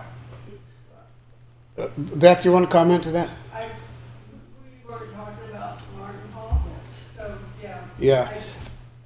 It's not, Martin Hall is not, we just weed the gardens around Martin Memorial Hall. That's Yeah, all we do. yeah, and I don't know how much I want to get involved with, personally, micromanaging the garden club. Well, but the location is really important. If the board has on the table to be talking about drainage or some kind of facility change. It's one of the things I asked for, Dave, was I just, like I'd ask any other group, I don't, if you want $50, that's one thing, you come in with $2,500, I wanna kinda know where it's going. You should have a plan for it a little bit, and more so than just, hey, I wanna buy a bunch of flowers. Where are you gonna spend it, what are you looking to get, that's all. I'm with you, Mike, on the micromanaging, or anybody else for that matter. However, if the board is contemplating some, like I just said, some facility change, and they are, with the drainage. Oh, yeah, yeah. Let me see, I think Ray's on the garden club, right? Barb's on it. We can present a plan, I just don't know who to present it to. So, Brandon, yeah, And I yeah, wouldn't so, mind knowing those details anyway, because it is, with any grant that an entity applies for, generally a plan is received that details out how the money will be spent. I like John's idea, we need a shoebox. Mason jar outside. It'd really be nice if we could go back to the original spirit of why it was set up. And we might be able to, but my thing with that is I want the other two towns to have a buy-in on that, because it is their recyclables too. Yep. And then be used, maybe tri-town, maybe there's Boy Scouts on both sides, maybe. Okay. But right now, we have a deficit, so I think in Okay, all right. general. So here's what I want to do. The garden club is going to come back with a proposal at our next meeting. And you, at our next meeting. You or to Parks and Rec? Do we come before the select board or before Parks and Rec? I think they go to, so Dave brought up the Parks and Recreation Reserve account. I think they should go Oh, present okay. to Parks and Recreation. Parks and Recreation should hear the plan and then make a recommendation to pull the money out of reserves. Okay, and then that'll come through you. And this way we to us. can leave the bottle redemption fund out of it. Yep. Well, we're gonna take care of that here in a minute. Okay. We're gonna move on to that, we're gonna, but seeing as how it ended up on the agenda, in kind of a backwards sort of way, Dave, we need a motion to move that bottle redemption fund out of the, general fund and back over to the, solid waste fund. Is that what you want to do tonight? Yes, So moved. I'll second do I hear a that. second? I'll second it. Motion's been made and seconded, is there any further discussion on the motion? Barb? Yes. Well, hang on, Barb put her hand up, Dave, she beat you to it. My question would be if, to set up barrels just for returnables, which would take away some of that manpower of sorting through all of that stuff. I agree with that too. I think that's outside of the scope of this. Yeah, for now though, You yeah, and Ray can handle that. yep, yeah, our managers can handle that, but good suggestion. I made a second. Dave, I think you had something, go ahead. Yeah, so I think Kelly already asked this question, but this is still going on, right? So, there's still bottles being put somewhere where they're able to be collected outside of the zero sort, correct? No, I think that's the point Barb was just making. Nickel. To set it up, right now, I think they're being taken in and they're actually being sorted by our employees. That's what John was talking about too, that Okay. we lost sight of that. We'll take care of that. So I'll go out, I mean, I don't think this has been going on for years and years and years because Norm Abbott and Clem Pelletier for years were attendants there. I mean, for as long as I've been here. And they used all that as well as batteries and whatnot to load up in the back of Norm's truck for additional revenue for themselves, which, that was a benefit to them. Well, but now we're getting this under control. Barb's suggestion is that we get some barrels over there, so that people can separate this stuff out themselves. And I didn't know they weren't. Yeah, I actually didn't either, because I do it myself at home. Right, well, I use the zero sort and just put it in there. Okay, any further discussion on the motion? Motion is to move the, bottle redemption money funds out of the general fund back to the, solid waste fund. Any further discussion? Hearing none, all those in favor signify by saying aye. Aye. Aye. Heard Thank you, Dave. Wendy. Motion's unanimous. The money will be moved back. The garden club will meet with the recreation committee and a proposal will be submitted from the town manager on use of funds. We'll try to get that figured out. Thank you all for what you're doing though. It is nice. I've looked at it and there's a great group of people out there working on this stuff. Thank you all. Board of Listers, errors and omissions. I think that's Barb. Yeah, so at the annual meeting, it was raised, the personal property was raised from 10,000 to 50,000. So all of, anybody that had personal property got, a bill before I was aware of it being raised, but just for a side note. So the people that returned the personal property got changed to the 50,000. So then what happened was the rest of it got missed. So people are getting bills that have $10,000. So this is what this is to go in and fix that, which is going to take away some of the revenue. It's pretty much self-explanatory how I wrote it in here. So it's just going to take and decrease the grand list by $3,109.81. which in turn is basically. Wait a minute, it reduces the grand list by $3,000 or it reduces the tax revenue by $3,000? Well, on the grand list, it reduces the tax revenue by 3,000. Okay. Okay, so It's different. it basically, it's just like 6/1000ths of a cent. It's not a whole lot, okay?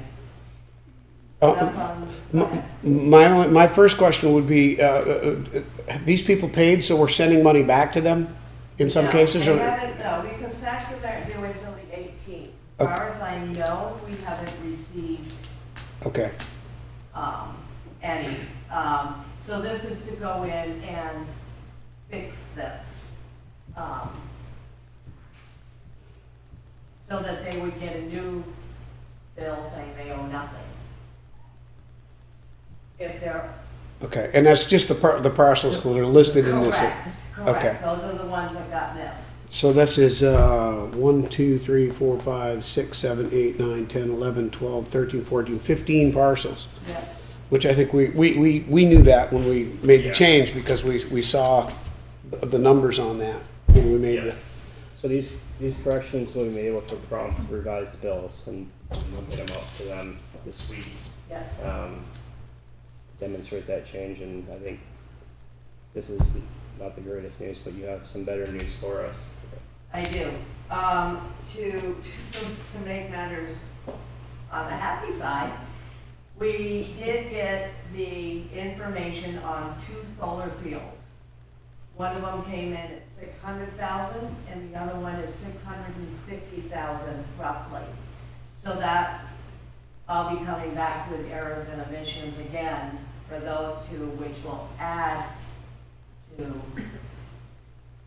so I think we'll be ahead of the game. Okay, so what you're thinking is that that's going to wash away this $3,000 Oh, yeah. loss here, and then And some. then some. Yeah. Yeah. Okay. Did you get all that, Dave? I put in this. Yes, I heard. Who's that, Bob Thomas? Yes. Yeah. Yes. Yeah, okay. So, I had a little chat with Brandon about this today, because I thought that this subject was going to be for what kind of I requested, I know you did as well, Paul, about the grand list totals or whatever we got for the July 11th and 12th meetings. Mm-hmm. This, I know we don't have time tonight, it's not even closely to be on the agenda for what I thought we were gonna get. It's the next It agenda was item. to get our arms around how the grand list went down, and I told Brandon today what I'm looking for is, I guess, so I know we have this Weathersfield business tax, or whatever the name of it is. Everybody got all upset that I called it something different a few years ago. Whatever the name is, it is. It's not a house. And apparently the power companies are using this as an inventory business tax or something to depreciate the scale of the $13 million expansion in Belco that happened, so that there's a scale that slides down. I strongly want to get counsel on the advice about what is and what is not machinery or that kind of opportunity, because if a power company's structure is bolted to the ground, I'm hoping that an attorney will say that that's no different than a house. We're not allowed to depreciate our houses. Oh, well, actually, you are in a business situation. Yeah, but not in our property taxes. Yeah. No, the grand list stays the same. Yeah. Okay. So that's where I'm going with this. I see. Because this affects our grand list values. Yeah. The only thing that's allowed in the personal property tax, or whatever the business, the function is, computers or maybe a tractor or something that's movable, a machinery. There's nothing movable that goes over on these great big power unit things. They don't pick them up and put them down, drive them around. I thought that you were probably going in a little, I mean, I agree with all of that, but I was expecting something a little different, and that is that there's a schedule for depreciation. I believe this is set either at the state or federal level, how these things are allowed to be depreciated. Like, for instance, I'll use my business as an example. If I do, like a $15,000, $20,000 or $30,000 purchase, for business, that's a business expense, that depreciates over 15 years. But you're not talking about property tax. I understand, You're talking about income tax. No, well, yes and no. This tax is a personal property tax, and it follows a depreciation schedule. And I thought what you would be looking for is a depreciation schedule, so we can look at that and say, this much comes off this year, this much comes off next year, and it's usually greater in the beginning, and then it tails off. We clearly need as a town, a definition from either state council or somebody, because there's power plants, not just in Weathersfield. So this isn't about reinventing a wheel, and they're upgrading. Right. This is about the machinery, what is considered a fixed asset and what is considered, like what use depreciable assets. Yes, but for me, just knowing what can be depreciated doesn't really help me with how's that going to hit me next year. John has a comment. Go. To bring this up under the next agenda item, but it's appropriate now. I offered to Brandon to try to get somebody to come in that could explain the utilities depreciation. And this is an epiphany to me. Utilities are allowed to throw a multiplying factor on their appraisal based on the CLA. So Oh my God. that is huge. Oh my God. Yeah. So But we need to know all that. That is a Yes, huge yes, part Dave. You're exactly of why right, Dave. The grand list went Went down. down, yeah. Down. They took 7% off. Yeah. And right now they're taking 20% off. Oh, Total. 0.8, The yeah. good news is when you reappraise, they go back to 100. So it doesn't. I'm all okay with that, but that's the first time I've ever heard that, Me so too. we need to Yeah. know that. I really want to know though. John's saying the same thing, Dave. It's new to him too. Yeah, This well, came right so from we did not, PBR, so- there's no way the listers of Weathersfield went over to Velco or Green Mountain Power in Ascutney and assessed their plans. That was done at a way higher level. I saw Barb on the line. She was climbing around over there. That's why her hair was standing up? It was, still is. So the state gave that number, and then obviously those companies appealed because, I don't know if you've ever seen their tax bills, but the tax bill in Weathersfield is like $400,000 or $500,000. So naturally you would appeal it. Yeah. So that's all I'm asking for, is to try to get a handle on why that was depreciated, because in the world right now, to imagine for 2 years in a row that Weathersfield Grand List actually shrunk after all of the permits and the new housing and the decks and everything is a little strange. And it's happened 2 years in a row now, right? Exactly. So that's all. I think it's just a matter of trying to find out, after all those sales are recorded, about the prices that everybody hears or in the wind, whether they're true or not true, and then the 5th year out fell off because we're on a 5-year rotation of the grand list, the documented sales. That's all I'm asking for, is to find that out. So No, those are all good questions, Dave. Good points. this is all just a thing tonight, though, to see that on the agenda. It's just Yeah. kind of like their corrections that are made by the $50,000 upgrade. Yep. Doesn't get us where we want to get to for information. You got all that, Brendan? I do. He's got it all. That'll be on the next agenda, right? Well, maybe not the next agenda, but Okay, maybe not the next agenda, but within the next couple. yeah. We'll start to have some answers on that, okay? That okay, Dave? Yep. So, but I'm sorry, but just back to what we were, the errors and omission, do we need to vote? Do we need a motion on this? Yeah, we do. Yeah, okay.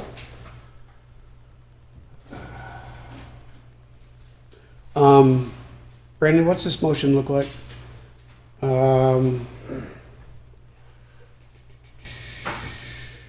To accept the July 24th errors and omissions to grand list from the Board of Listers. for the amount of $3,109.81. And that motion I'll make. I'll second. Motion's been made and seconded. Any further discussion? Hearing none, all in favor of the motion signify by saying aye. Aye. Aye. Aye. Very good. It's unanimous. It's like Hollywood Squares with Wendy over here. And about the error, is there a copy of the errors and omissions for the board chair to Hollywood sign? Squares. Yeah. If there's I not, don't see that in here. I'll get that printed after the meeting. Okay. Thank you, Barb. So that will be printed for signatures, Dave, but there's four, well, there's three of us here. So I think that's enough, isn't it? That's a quorum. Yep.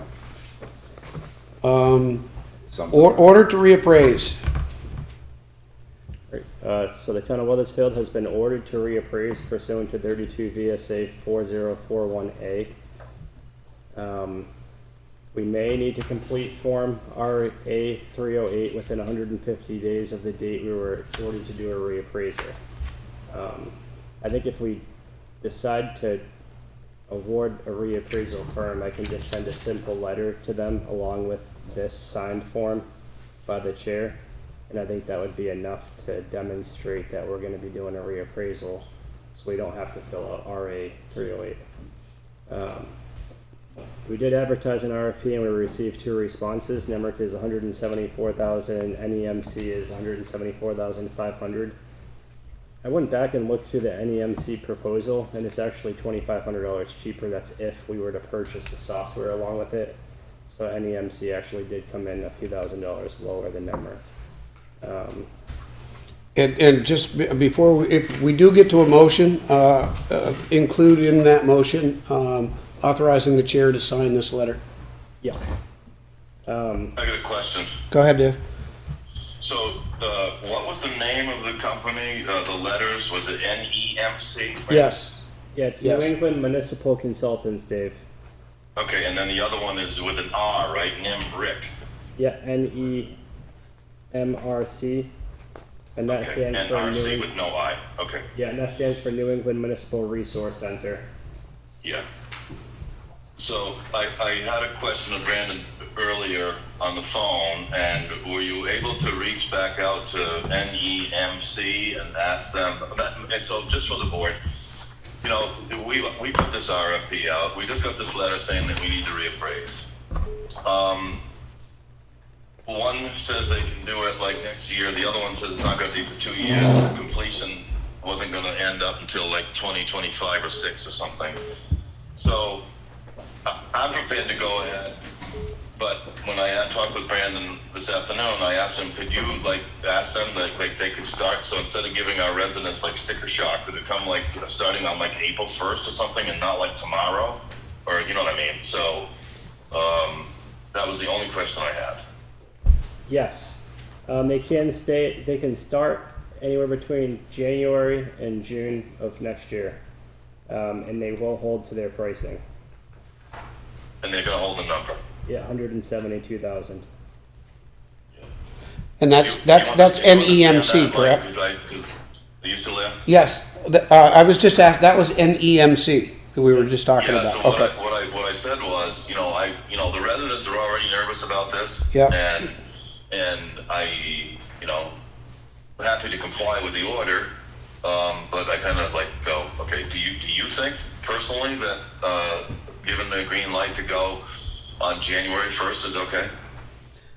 Do you think it would happen on January 1st?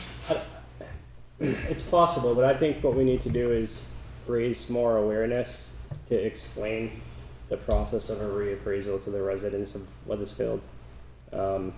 And that's why I would like to put in the motion, or I don't know that it requires a motion, that's why I was kind of hoping that you called them back or whatever and asked them, because the other company can't start for like a year and a half. 2 years. So even though it was a little more money, there's no fear of the start time on that one, because they're not going to start. Well,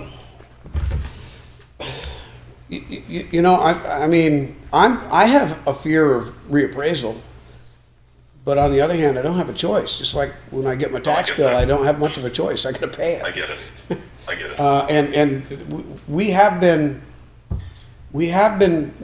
swimming in this discussion for quite some time. John's been coming in here and spanking us for quite a while. So have the listers. They've been trying to get there, and we held off, hoping that things would turn out differently, but they didn't. And Watch them go backwards. I'm making the motion that we award the reappraisal contract to NEMC for the amount of what will be disclosed by Brandon for me right now. $172,000. I'll second. we have a motion and a second to award the RFP to NEMC for reappraisal for amount of $172,000. Any discussion? Isn't that the one, sorry, Go ahead, Mark. isn't that the one that's gonna be coming up in January? January, or it's sometime between January and June Of 2024. of 2024. Correct. Which is just around the corner. Yeah. Yeah. I thought the way Dave was talking that he didn't want it to happen that soon, That's exactly what he was saying. that he wanted to. Well, I was take hoping that the company will agree, and I still am, that Brandon can reach out to them and say, listen, can you do us a favor and start in April? I mean, we're a little happy. We don't want to give everybody gunshots, but they submitted the bid on the contract too, so. John? Brandon, was there any time limit, or not time limit, a window that 30 days, the quote's good for 30 days, 60 days? That's why I contacted them to make sure that they were holding their pricing, Okay. and they are. But they may not hold the schedule because other people may be looking to them. That's a speculation. Yeah, I also asked that question, and they are holding the schedule and the pricing. Okay. Yep. So we could technically, like, say to them, you know, feel free to wait until the end of winter. The reason being, John, is these orders for reappraisal just went out and we just received them. So there hasn't even been enough time for people to draft their RFPs yet and get them advertised. In fact, I'm getting emails from other towns looking for a copy of our invitation for bid. So I think Because we did it ahead of, we got ahead of it. At least in that, at least at that point. Any further discussion on the motion? Hearing none, all in favor of the motion signify by saying aye. Aye. Aye. Aye. Dave said aye. Yep. Wendy? Yep, here she comes. Got it. It's unanimous. All right. But this didn't John? have anything to do with the motion, so I didn't want to bring it up, but the Sid Bailey, who was from PBR, Brandon has his name and phone number, said that if we call in December, he can give us a pretty good, darn good idea of what effect we're gonna have from the utilities on our grid list. 'Cause that way it doesn't turn into a big surprise in June. You should have a much more accurate number. Oh, yeah. And another one I've never heard of, that we actually get money from Great River Hydro for flowage rights on the Connecticut River. And he said to watch that. He goes, they're notorious. And the way I understand it, that number's been froze for a very long time. So during the reappraisal, that may bump up. It's not huge. It's not like Elko, But something you want to have your eye on. yeah. Absolutely. But I question whether or not that's gonna disappear entirely because the new FERC licensing for the hydro dams, they can only use flow of the river. They can't dam it up and use the extra, no shortage of water this year, but dam it up and use it during peak hours when they can sell the kilowatt hours for higher. They have to use flow of the river. So you're not gonna see the fluctuations, and that's what that was based on. Okay. Strip of land that they kind of had custody over. Right. Yep. Well, thank you. That's a lot of good information too, John. Thank you. yeah, thanks, John. Okay, we disposed of that one. VLCT Town Fair, oh no, I'm sorry, long-term debt schedule. Town manager update, where am I? 11. Holy goodness gracious. You're trying to- Well, you said you'd revisit the agenda. I was gonna- So I just have a quick update. The town garage roof replacement project kicked off on Monday. So that's going forward. Following completion, they'll move over to the West Weathersfield Fire Station. Indus has been notified that they were awarded the crack sailing project. They anticipate completion in September on that crack sailing around town. Blacktop Paving has been notified that they were awarded the paving projects on Sunset Boulevard, Cherry Lane, and Thrasher Road. And those projects will be completed no later than September 30th. Renaud Brothers have been notified that they were awarded the Upper Falls Covered Bridge project, and that'll be completed no later than 10/31. We're in the process of releasing an RFQ for engineering services for Memorial Hall drainage. Next up is the storm damage and FEMA funding. So we attended the FEMA briefing in Springfield for DR 4720, which is the identification of the damage that was caused in Vermont. That's how they identify this storm. So the briefing included information on the FEMA Public Assistance Program, eligibility and project documentation, contracting and procurement, time extensions on projects, improved alternate projects, and closeouts and project completion certification reports. The actual disaster number is FEMA DR 4720-VT, in case anybody needed that number to use for their applications. The funding mechanism will be through the public assistance and hazard mitigation funding. Designated counties were Addison, Bennington, Caledonia, Chittenden, Orange, Orleans, Rutland, Washington, Wyndham, and Windsor. So the first step was completed, which was just registration in the grants portal. The next step is the RPA, and that has to be submitted 30 days after the declaration. This is currently in process. Ray and I will be getting together next Monday. He's on vacation this week, and we'll be getting that RPA completed. After that, we have a kickoff meeting. Step 4 is formulation of projects, and they do like an exploratory call. And then step 5 is project review, recovery scoping meeting, damage inventory, and site inspections. And then step 6 would be the approval. Step 7 would be the funding and procurement. Step 8 is the recipient. Step 9 is a sub-recipient. So it's sort of like a long process before you actually get the funding. And we're looking at the riprap replacement on the Upper Falls Covered Bridge, potentially 2 bridge replacements, and around $25,000 in labor and materials right now. So I'll have more updates as we go through this process. Weathersfield, we also have some mutual aid reimbursement that we'll be getting back through Cavendish. So excuse me, $10,000 to $15,000 in total expenses and material for Weathersfield, and then a $25,000 to $30,000 reimbursement from Cavendish once they get their FEMA funding. The MicroMoo is coming to Weathersfield. So the MicroMoo is a new free on-demand transportation service that is coming to our town.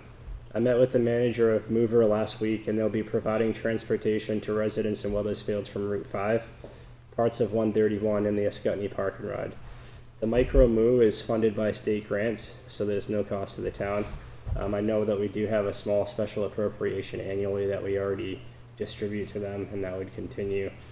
But we'll kind of see how that goes, and they keep track of the rides that they give in Weathersfield, so we have real data on whether it's being used or not in our town. Planning and zoning partnership. We partner with the towns of Windsor and Rockingham and Bellows Falls with planning and zoning. So the 3 towns will share land use and planning staff and share expenses similar to the formula we have at the transfer station with Reading and West Windsor. So what that means is that Ryan Gumbart has now become an employee of the town of Windsor. He resigned from his position with his existing company, and the town managers of Rockingham and Bellows Falls and Windsor, we got together and held a meeting, we did interviews, and we decided to offer Ryan a full-time position to do land use and planning in all 3 towns. So that goes into effect on September 1st. There may be additional towns that wish to join and additional employees that would be hired. Like the town of Heartland has reached out to us, they want 20 hours a week. So we may be expanding, and when we expand, Windsor takes the hit, and then they recover their money through reimbursements from the other towns. There's also another person Yes. that's not included in that, correct? And her name is Hamala, and basically what she's going to be focusing on is the town's downtown programs through grant funding. So Rockingham and Bellows Falls got $25,000, and then Windsor got $25,000. We also have a line for additional contracted services that we would purchase hours from as we move through our planning. Do you wanna wait till the end? Let's wait till he's done with his report, and we'll go back through. Water district project, so we applied for $1.2 million to replace the water main line for the water district. Our project has been engineered and permitted. It's considered shovel-ready. We attended the priority list public hearing in Montpelier on the 31st, and I issued public comments today to the draft intended use plan. We were not included on the priority list application. On the priority list within the intended use plan. And back in 2020, we requested funding to do an asset management plan. If a municipality has an asset management plan, it increases their scoring by 75 points for construction funding. When we reached out, they didn't have staffing, they had staffing limitations, and they weren't able to fund our project then. And they funded all projects a month and a half before the application period closed, and then didn't accept any more applications. Now when we went to go for construction funding, we're short those 75 points, even though we made an effort to get the funding. So what we're trying to do right now is collect those 75 points back, which would push us into the fundable range. And that may or may not happen. That's the request that we made to the state today.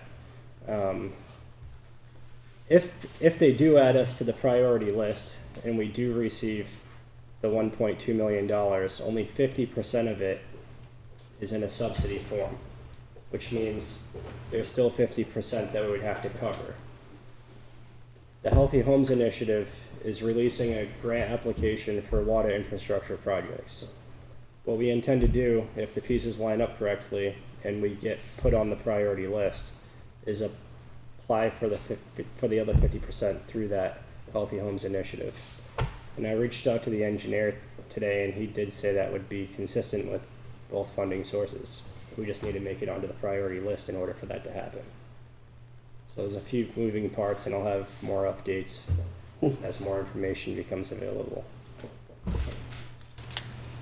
Virtual meetings. CCI and SAP are in the process of improving our virtual meeting technology and setup. They did both come down here and they did a site visit and they formulated the plan. That plan depends on funding, so under the ARPA section tonight, I'll be requesting funding to make those upgrades. Radar sign in Perkinsville, so I'm in contact with the permit coordinator. As of 8/3, we've been told the permit will be going through by 8/11. So that's in a couple of days here, and then we can install the radar sign. And I did notify Perkinsville and let them know that that's the update we have right now, is to install the sign. Okay, any questions on the report? That's kind of a lot more than I said in the beginning, Paul, sorry. go ahead. The planning and zoning partnership, before all this, how much time do we have Ryan for? 15 hours, I believe. Yeah, 15 hours. All right, do we have Ryan any more time now? So there's not, so the way that we're making it work is Ryan could work 20 hours this week if needed, and then 10 hours in Windsor. And then if Windsor needs him a little bit more next month, then they'd take 10 hours and we'd take 15 hours. So it kind of fluctuates depending on the needs of all three communities.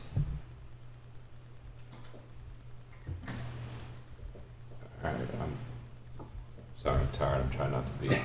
It was well developed. No, I'm trying not to be mouthy with this, but I was just, so we could have them for 30 hours if we want, if we needed them, right?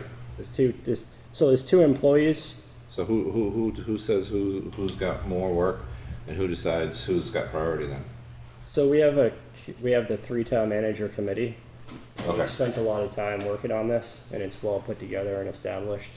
It's also identified in an intermunicipal agreement that all three towns would sign, similar to the transfer station with West Windsor and Reading. I have not seen it yet, no.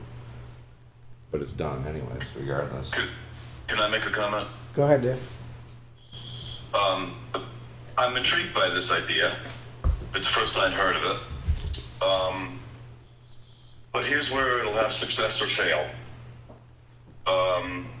If any of the towns, and it happens to be 3 right now, but I see Harlan wants to be in, and I'm not sure they do, has some type of cohesive language that's kind of the same amongst all the towns. That way, the person or persons that are hired to do this stuff won't have to entangle through 4 different towns' languages through each of their working day.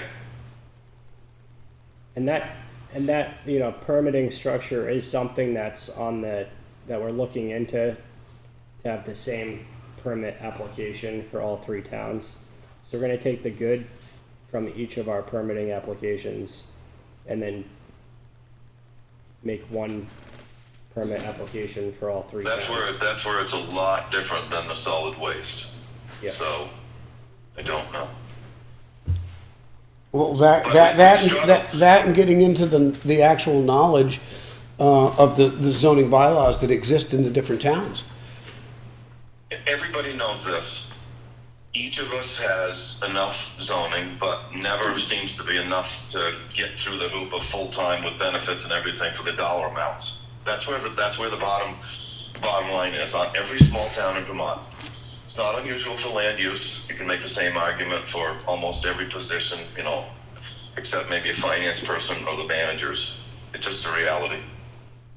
And that's exactly why we decided to do this partnership, is because all of these towns around us are having issues with land use and planning personnel. And we're having consistent turnover.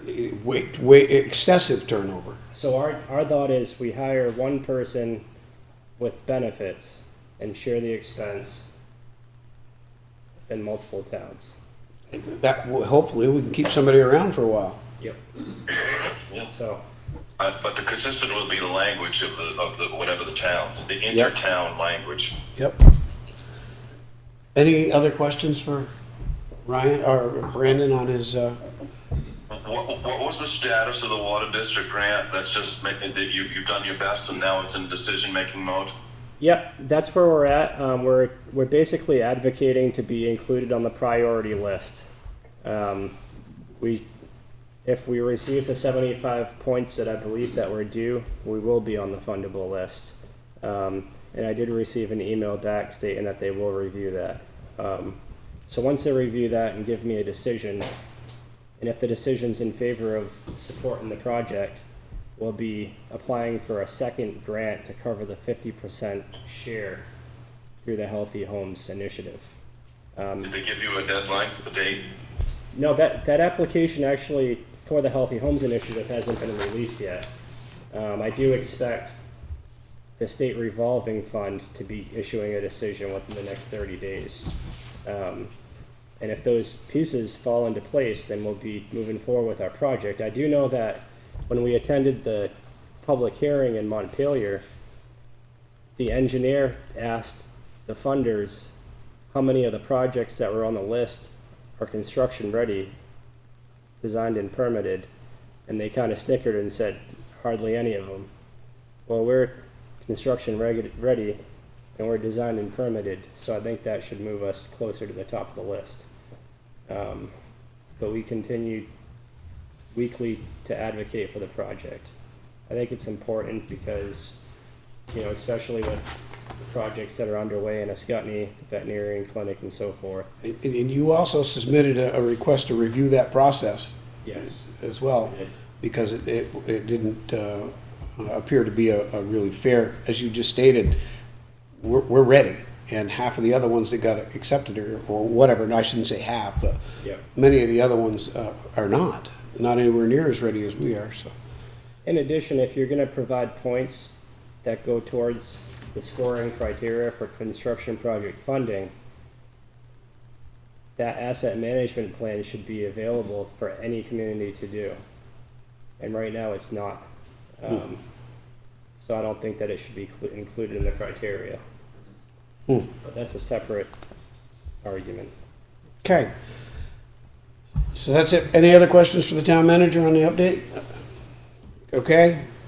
Long-term debt schedule. Yeah. Yep, long-term debt schedule. So the treasurer puts this together, and this is all of our, this is everything that we have principal and interest payments on per fiscal year, and this is the document that Dave requested in the last meeting. So as you can see on here, the only thing that's currently pending is the fire truck loan. Hold on. Dave, did you get a copy of this? Not yet, I can't find it online, because the next thing up is on the, ARPA. So Dave, Yeah. if you go back to the site where you would click on for the packet, so like you click on regular meeting and then 4 files populate. It's the 4th file that says outstanding debt schedule. Back. go on a regular meeting. Yep. Okay, then packet. Yep, back to Oh, where. okay, yep, I got it now. Yep. I just wanted to make sure you saw what we're seeing, because we got it in front of us. Yeah, the only thing I'm doing now is I'm pushing the plus a lot, because he's got it so small, a little mouse can't read it. He does that on purpose, so that we can't see the thousands. Put your reading glasses on. Yeah, I know they're on. You need some new ones. Have that cow read it to you. So the treasurer makes this very clean and easy to follow. You can see, our capital principles per fiscal year. If you go down towards the bottom of the page, it says capital principal, and then you go over and you can see for FY23 we have 103,000 in principal payments, 9,000 in interest, and then he verifies it and so forth. For FY24, that increases to 134,000 because it includes the fire truck payment and interest payment. It's not very favorable to look at is the interest on 4% for FY24, which is $10,800. If you look at that throughout the rest of the debt payments, that's nearly double the majority of our debt payments because we're borrowing at higher percentage rates.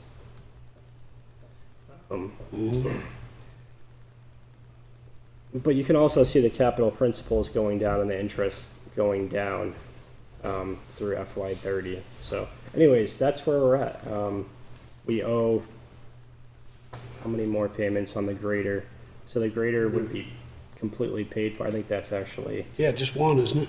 yeah, I think that's actually off because we prepaid a couple, so that just needs to be updated on the grader anyway.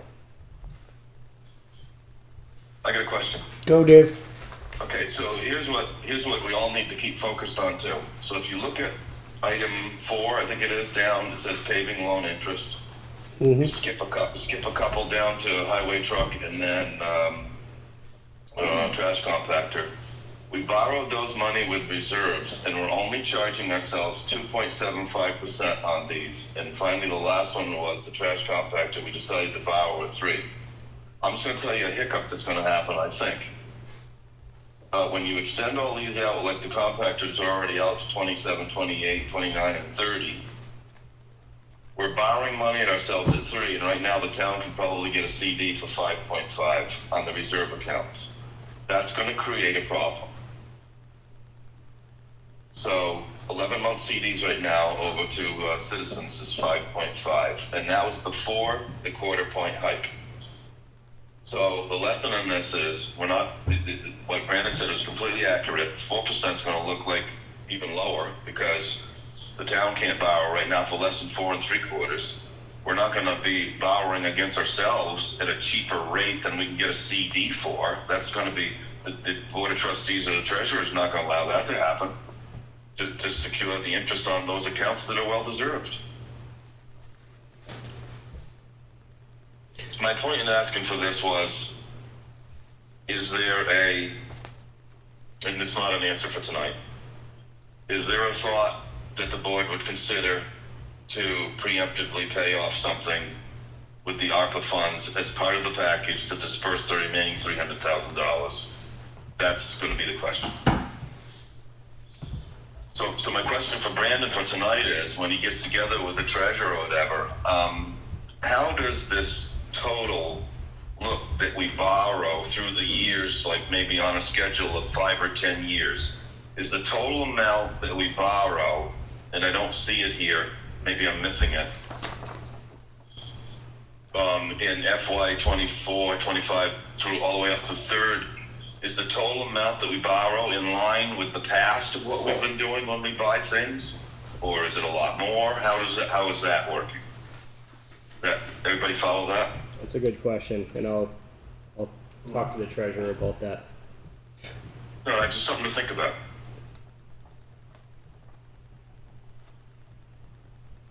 Could we, I've run through this before. Excuse me. Could we preemptively pay the trash compactor? You know, as somebody had said before, though, then we run into the risk of the three-town deal. That would create a little... The first thing that pops into my mind there, Dave, is I know that that's a loan that we took, but we took it from ourselves from reserves. So do we have to get a legal answer on whether we can put the ARPA funds over there or not? I don't know. Yeah, I think it's fine. Okay.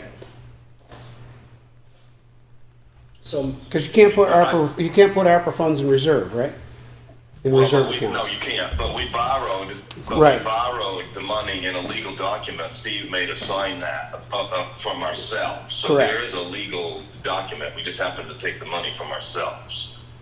I don't think it's a problem with that. Yeah, it's paying a loan, whether it's ourselves or a bank, doesn't really. Correct. Got it. Yeah. Okay. We could keep the share of the debt payment amounts in the allocation formula for the other two towns. Did everybody follow what I said about the CDs versus what we're charging ourselves for interest? It doesn't make any sense. Well, no, because we could actually take the money and put it in a CD and make money. That would cover the cost of the interest. So if you have a reserve account, which happens to be the fire equipment fund, either the wheels or the equipment, right now we voted as the select board to borrow money against itself for 2.5% on that. But right now it has the opportunity to gain 5.5% on an 11-month CD. Follow me? Yes. So you're going to say, hey, what are we doing here? Because the interest rates are rising, we should be allowed to make interest on that 20 or 30 grand or 100 grand or whatever's in that reserve account for an additional $5,000 income in 1 year. As long as it's money that we don't need for 11 months. Yeah, see, that was the risk when we started borrowing against ourselves, and I said out loud in the meetings, I remember, what happens when it comes to the day when we need the funds? And everybody says, well, we don't generally use them all at the same time. Or exactly the situation we created where we borrowed from ourselves. Yeah, we're making 3%, but we could be making 5.5% if we had the money. We didn't know. Right. Yep, we didn't know. That's the way things are right now. Yep. Brendan has stepped out of the room for just a moment. I think he's having a sneeze fit. Yep. Well, I know, I coughed there a second ago. Yeah. Yeah, John has a comment. One comment on the capital paper that was distributed. It goes out well beyond that fiscal year on obligations, but it doesn't have any push lists items that are probably going to be coming up. It makes it look like the payments are going to tank off pretty nice, but No, yeah. rest assured there's highway equipment and other. I mean, more is gonna. Right. I was looking at that, John. I was like, well, wait a We minute. used to actually put projected purchases in there too, so we could watch that number, so it didn't do this. Remember when it was up around 210, 200? We were looking at about 3 or 4 years out, and it was around 200 something thousand dollars. It's a good tool, because you think, this piece of equipment we can afford right now. Yep. Make do. It's an important tool to have. It really is. So would you guys like us to add some projections in there? If you can. Okay. If you've got an idea, I mean, you, Ray, the fire departments, anything else that, those are typically where they come from. Well, it's already 9 o'clock though, so I didn't mean to. Yeah, we don't need to do that right now. But those will be added, to this for the future, Dave. Right. And then we'll present those projections once we complete them. Okay. And, okay, so that takes care of the long-term debt schedule. Any other questions on it or points on that? No? ARPA discussion. Brandon gave me a note that he wanted a motion on installing the infrastructure for the Martin Memorial Hall generator. He has a couple options available to us. And the option 1 is 4,800. Option 2 is 5,800. And I think I want to stop right there so I don't get in trouble. You're holding your breath, weren't you? Can I explain it a little bit? Yes, go ahead. And I'll be as quick as possible. So we have the generator that was recently installed outside of Martin Memorial Hall. And that generator is not currently hooked up to the propane, so it's not currently functioning. We need to determine where to install the propane tank, whether it be beside the building, which it's going to look really big and bulky next to the building, or outside by the shed, which means we'd have to run a line under the pavement. We'd have to cut into the pavement and bring it to the generator. In addition to that, we get a grant through the Vermont Emergency Management for 50% of the total cost. So right now we have $28,000 allocated in ARPA funds to the generator project. We have to close out that grant, and once we close, but the project has to be completed. So in order to close out the grant, we need to complete the project, and then we get reimbursed the other $14,000, and that goes back into ARPA, whatever the difference is once we include the amount to install the propane tank to the generator. We still have $650 remaining in the grant from VEM. So $650 will go towards either option 1 or option 2. Option 1 is $4,875, and that's installation next to the building. Option 2 is $5,800, so another $1,000, and that runs it out back by the shed. So those are the two options that I have. And the second option, you're placing ahead of paving the parking lot if that were to happen, so that there isn't, we're not going to pave it and then dig it up. I love that when that happens. Exactly. How many times have we seen it? So I guess the first part of this discussion is, where do y'all want to see that tank? You want to see it up against the building, or you want to not see it at all? It's 500 pounds. It's 1,000. 1,000. Why is it 1,000? That's huge. It's 1,000 UGLP. I'm sorry, I couldn't hear you. It says 1,000. Yeah, it's 1,000 gallons. That's gonna cost you $2,400 just to fill it. That's a big tank. That's a big tank. Yeah, I got a I don't know if it was a recommendation. Is that from the engineer on that? Yeah, now we could go half that size. What were the numbers that led them to 1,000-gallon tank? Why? I'm not completely Full-time sure. usage of the generator? Yeah, I'll have to go back. I mean, Does it use any, is the propane or the LP gas used anywhere else? for the stove down the stairs. We can switch it to 500. The question is, should we install it next to the building, or should it be buried by the shed? If it's 500, that's much smaller. Well, no, Can you bury it, or is it too close to the building? We can't bury it next to the building. It would be freestanding, but the project does include burying it. when you say next to the building, let's be clear that can't be right up against the building, correct? I don't think so. Currently, 5 feet. Huh? The fill thing's gotta be 5 feet. yeah, It's so it not would far. And then it depends on the windows too. But would we be digging and burying before we did everything else? Yes. Yes. So we'd be double paying.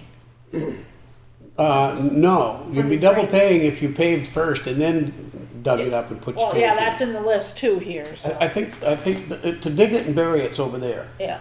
This one will be freestanding next to the building. And were we gonna own the tank, or? So I'll discuss those details and get the town the best deal on the tank and everything. Tonight, I'm just looking to determine where it should be installed, either by the shed or by the building. Recommend owning the tank. We can pick your vendor, get your fuel a lot cheaper. Actually, No, but you can give us your opinion. I mean, I would suggest over there. Aesthetically, I think that's a poor choice. That's one drive in and look at a propane tank. Yeah, over there is where the snow goes. You gotta work I got a that question. Dave, go ahead. What I learned, and I think we came to the meetings, and all of a sudden the generator itself was positioned outside on that cement pad. I didn't know that it was going to be there, because in the very beginning I thought the whole complex was going to be out by the shed, and that the only thing that was going to be underground was going to be the wire harness to come feed the building. So therefore, the minimum amount of gas line with the tank would be next to the generator, all over by the shed, the whole thing over by the shed. Then that cures your problem with the curtain drains and everything. And I don't think it's too late to do that. I know that cement got poured, but you look a mistake right in the eye. And I don't see why it has to be there. And then the gas line has to go under the parking lot, creating future problems for whoever comes after us. They're going to say, well, why did you do that? And then when you dig up there, and if you want to dig up and bury the tank right next to the building, you're going to interrupt anything to do with surprises that you might find, like old septic or old other lines in the driveway that we have no idea exist that are probably there. Or future drainage that we were talking about doing to the building. A mess. It makes much more sense to me to have that generator with a 500-gallon tank. We are looking to... These generators have gotten a little crazy. That thing is like a 15 kW. We only have 100 service amp for Martin Hall, 100. I'm running a 200 amp service here at the barn with a 5,000 portable generator that I pull with a rope string. We're only interested in the generator to get power from when we lose from the grid until the grid comes back on. Okay. But, so for tonight's discussion, a lot of that stuff is kind of passé at this point. I'm not opposed to what you just said myself. We come in here with a wheel, Jarvis could come in here with a wheeled excavator and pick up that pad, You can't do it, and so you can do it, but there's some steps that need to happen first if we were to move it. Like what? So in order to install the generator where it's currently positioned, it required a permit for that specific location. And then the grant through VEM, prior to applying, they had to approve the site and the location of the generator prior to us receiving the grant. So I'd have to go back and undo some things and then re-permit it. Okay, so that turns that into a mess too. I don't mind doing it. Wait a second. Hold it. You mean to tell me that 75 feet is going to matter on positioning? I don't think it'll matter, but it could void our grant and the permit. They literally made us have aerial I know it sounds crazy, Dave, because I didn't expect it either, and I was quite frustrated because I was pretty busy that day and I had to get these aerial photos and mark the exact spot where the generator was going to be positioned in order to receive a permit so that we could get our grant. Who did you have to have a permit by? It was the state of Vermont. I think it was actually the federal government required it because it's a federal grant. But that's okay. But friendly amendments are made all the time. You can just say, hey, look, Joe Biden. We mistakenly put this photo here and it's 75 feet over. You telling me that's going to void the grant? I don't think so. Well, I would just... That location was in the RFP, which was public knowledge. It wasn't a surprise. I'm talking about the logistics of the whole thing. We have not performed the curtain drains. That, to me, trumps a lot of things. It really is important. With all this rain, I'll bet you we've got seepage again downstairs. Then, the size of the tank doesn't need to be 1,000. So, In addition to that, John's right. It was in the RFP for that location, and that is the location that everybody bid on. So But it doesn't mean we can't move forward with our decision tonight, which means basically that it's going over there. It's gonna have to, winter's approaching, and it would be nice to have a generator for the building. If we don't want to move forward, I just need to have an answer because I have to close out this grant. And I'll close out the grant, and it's $650 in the grant that's remaining we can lose out on. We all just need to come to an agreement that if the generator doesn't get hooked up to propane and we have a power outage, we had this conversation and all agreed to let it go another year. oh, I don't wanna let it go another year. That's what I'm trying to get at is there a way that we can solve this tonight? You're gonna have to do some work on those aerials and beg for mercy. You okay with that, or? Yeah, I don't mind. Let me just take a peek real quick. So I just want to verify, the generator is connected right now, but there's no way to run it. Correct. It's connected right It's into the only gonna run building? on propane, LP. This doesn't run on anything else. That's a good question. I don't know the answer to it, Paul. I don't think it is. I think it is a propane I generator. think it has to be. Yeah. Yeah, I know that furnaces, you buy them and they come with a kit. They typically come set up for natural gas and you swap the nozzles, but I don't think that's the case on a generator. They're not the same thing, because you're running a motor. Yeah. They're different. They should have adjusted it for this area, even if it was made for natural gas, because we don't have natural gas here. Exactly. But what that's bringing us to is that with the generator sitting where it is now, it's already hooked into the building, right? Yeah. Oh, boy. Yeah, it's That, I gotta say, now you're talking about rewiring it?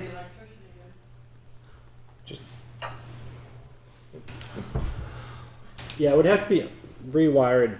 It would have to be moved out back. We have to re-permit and the grant. So we're worried about looking at a tank when we're sitting there looking at a generator anyways when we pull in. The generator is actually quite. And we got a 21 people gardening club that I'm sure can put shrubs and plants all the way around it and call it a day. Well, yeah, but that's not the issue, Paul. The No, issue is I know. Are I know. we gonna be digging a curtain drain? That's really what should have happened before that. Yeah, right. Went up. I know. It really It's is. 9 and I'm tired and I'm just being a smart ass and I apologize. I wouldn't have an objection at all if the drains were up. No, you're right. And I mean, an electrical's going through. They're gonna dig around the electrical now. Dig it up. Yeah. Yep. Yeah, good idea. No. Well, but would that change? I mean, if we picked the generator up and moved it right now, they'd probably still leave the wires in, so they'd still be in the way if you come back to do the curtain drains. I don't wanna vote for a propane line going underneath the parking lot. I'm okay with electrical line going under the parking lot. I don't know about a propane line. So where I'm would, with you, Paul. I'm with you. where's the tank end up next to the building? This is all on this side? Yep. Well, the generator's here. It's right out here. Yeah, So- well, either way, it's gonna have to be because we have propane stoves over here. With the generator's here. So the propane tank could go over there, but then it would have to be pulled over here, so the line would have to come to the. How many stoves? Where do we, Two so where stoves are in the there? tanks now then? That's a good question. So, So if we already have propane tanks, where do the lines come in to Martin Hall now? See, this is what the federal government required when they give us our permit. Okay. That aerial photo. Mike, to be absolutely honest with you, Brandon, I'm not worried about the stoves in here. Yeah. I'll make a motion for ARPA money to go buy 2 electric stoves and plug the damn things in. Well, hang on a minute. Don't we already have propane tanks that feed that stove or those stoves? At least So we them have a there. small propane. Leave them there. Yeah, leave them there. Leave them And there. just Don't- use something to. Use that tank for Generator only. yeah. I've got, Just put the propane tank over there? just put the propane tank over by A the, smaller one. Okay. yes, smaller one. In fact, you might wanna talk to somebody, you may only need like a 300 on that. You might not need a 500. Yeah, we should find out why all of a sudden it was 1,000. How long, if it had to run full on, because we had a power outage, what do you get for 300-gallon tank, 500? Like, do you get 5 days, 2 days? What do you get? A 1,000-gallon tank is as long as one of those benches. Yeah, I'm telling you that, and Well, it's, see, I already talked about burying the tank in the front yard. can you? Yes, it is a possibility, but I I don't believe, want to do that. I'm not okay with burying. I think we're going to find surprises. Well, Dave, where he's pointing to is where the drainage already runs out to that one spillway that's out there in the road. I'm completely with Paul, completely with him. Use the existing buried tanks to feed the generator and potentially, because I bet you those stoves are old anyway, everybody would be happy to have new electric stoves. there's not a buried, There's no buried, there's there's no no buried buried tank now, tank. There's just Dave, two, but- there's just two small tanks here Just saying, use the one, yeah. for the stoves. That was a small, those are small I ones. was just saying, don't touch that at all. Leave the stoves hooked up to those two little ones, keep them. Let them fill them. And put in a tank for the generator. I think we're all in agreement here that the LP used for the amount of time that we're talking about that's going to run the generator off the grid is small. We don't need some gargantuan thing that's going to run this thing for a destroyer. I don't want to see lines buried underground for the future. I think it complicates the site. We keep looking at drainage there and runoff of water and everything, and then somebody wants to dig something up, and it's just like the water district, and it creates a great big mess, the next person that digs. The less in the ground, the better. Well, you're more than likely with your tank, you're still gonna end up running your line a little bit underground. Yeah, but that's But it's, even if you were coming back to do some work, you could pick all that stuff up and move it. If you were gonna be doing some digging. It's easy enough to do. A 300-pound tank at the biggest, for me. When I'm reading these two options here, I don't want to talk about paving tonight either. No. If you want to hitch up the generator, that's this whole separate discussion. That would be after the curtain drains, after anything's done with the site. so just, you guys know what they look like, right? Yes. So that's 120, that's 250, that's 500. Yeah. So you guys are okay with that 500-gallon propane tank going next to the Well, building? No, I'm I don't okay. think you need a 500. I'm okay with what this thing needs, and my other thing is, like Dave said, if there's only 100 amp disconnect in here, what possibly do we need to run? We don't run, even in your house, you don't run 100 amps all the time. So what's the normal running power? And this generator, let's say, puts out, if it's a 200 amp output, we're never going to use it all. So don't base the propane usage of this thing on full time at the full capacity of the generator, because you're not gonna get there. And Let's even see. in emergency mode, you don't Right, run you don't all need your it all. laundry and the dishes and everything when you're off the grid. I totally agree with the 250. Yeah, out here, right here I'm beside not- the thing. I'm not arguing about that. I'm just making sure that aesthetically, I propane I would tank, check on a 250-gallon one for out here. Yeah. It's not like we can't call the propane company and have them come and fill it. yeah. I mean, I have Maybe they got no, a tank that looks like Ben and Jerry's. Yeah, that's my thing. You can have the local school artists draw on the darn thing. Yes. We have a garden club. They've already Yes. volunteered to do it. Yes. I will say there are rules though, you can't paint it, you know that. you can't. If we own it, you so many can. feet of And it. you can't plant anything around it, so you're gonna be looking at that tank. Who told you that? I just know that from life, we have tanks that buried them, I put them here, I put them there, and. My tanks all got stuff, well, I've got one tank that you can barely see, it's got growing stuff around it. They fill it every time they come up. I'm already looking at a generator, and I'm looking at a pad, and I'm looking at a voting booth thing out here. I'm looking at all that already. I'm not worried about a tank in my Put a mind. picket fence around it. That's just me. That's just me. But Okay, so we need a motion. I guess we're looking at option one, Brandon. I think you're gonna need to modify the numbers on that, though, yes? No? Will that change? Not to exceed $4,875. Well, that, putting the, yeah, so let's, give me a couple more weeks to look into this. Seriously? Yeah. I just wanna look outside and, before we put a propane tank out there. Well, you can do that, but my point is, I'm not gonna vote for lines across the thing. So regardless of what you think it's gonna look like out there, either you're moving the generator or you're putting the tank next to it, in my vote. Now, it's only 1 out of 5. That's just me. And I think Dave and I would agree with the same thing. So, I mean, I'll help you and give you what you need as a manager to do the work. I'm not saying you did anything or anybody did anything wrong. If you need more money or something, I don't know, you need to fix it, because I don't think it's what everybody thought this was gonna be. And it's my fault too, I drive right by the thing every single day and I didn't say a word, so I'm just as much to blame.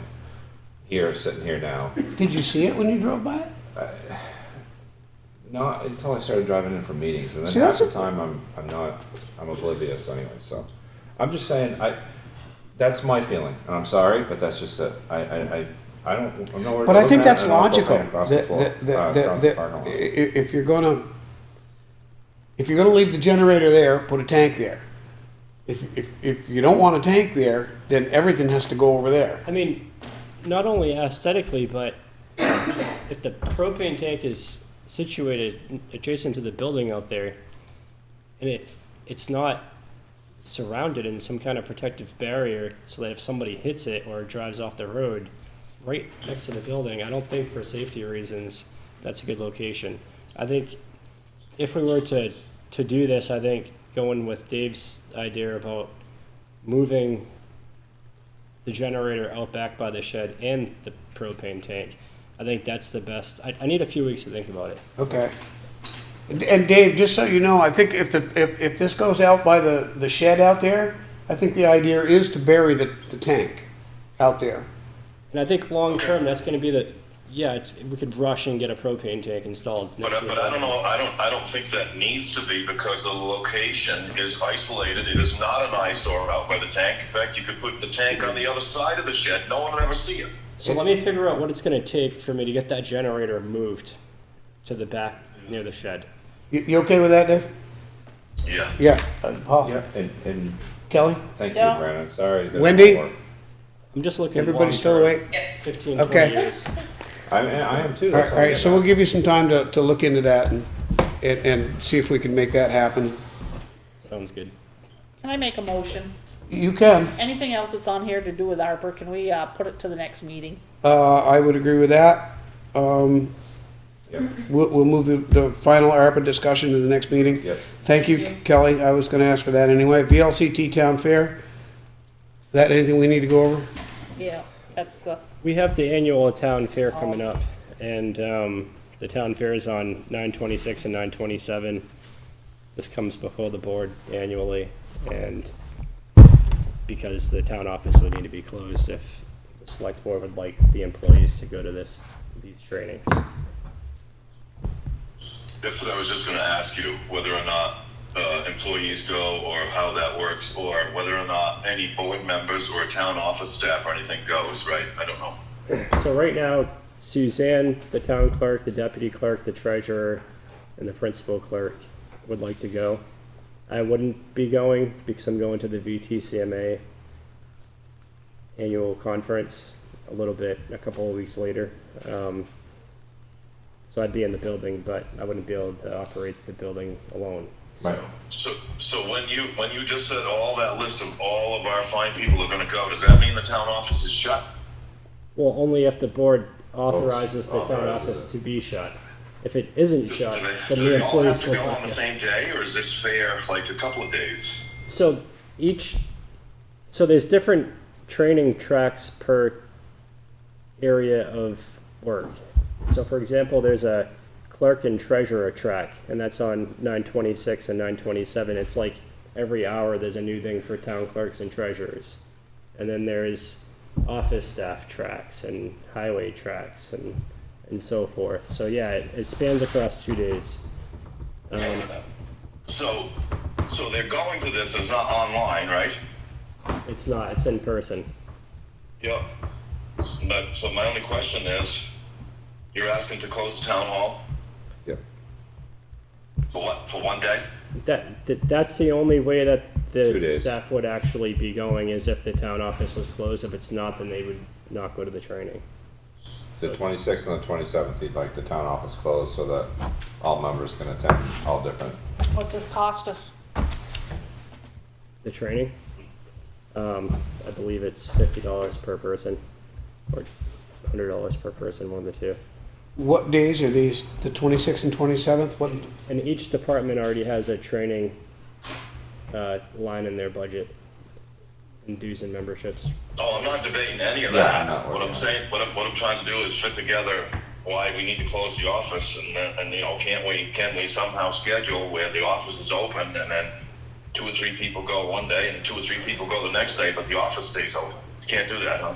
Well, if you look on the VLCT agenda for these trainings, the trainings occur at the same time. So like from 11 to 12, there's 4 different trainings, one for clerks and treasurers, one for HR, Well, one for finance. so let's be honest, the town clerk can do what she wants and what they want anyways. They can close their thing down and not even worry about it, right? Maybe I should kind of show you what this looks like so you can see. So on the VLCT website for the town fair, you go down to the agenda. So if you look from 8:30 to 9:30, so each department has a different track. So like,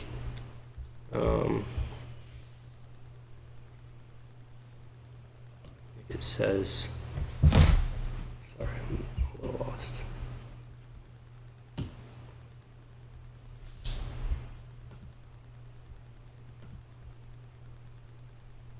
Right to Deva, am I under the right? Ah, here we go. So roundtable session, HR. That one would be probably land use. This one would be, not sure. Oh, am I in? I'm sorry.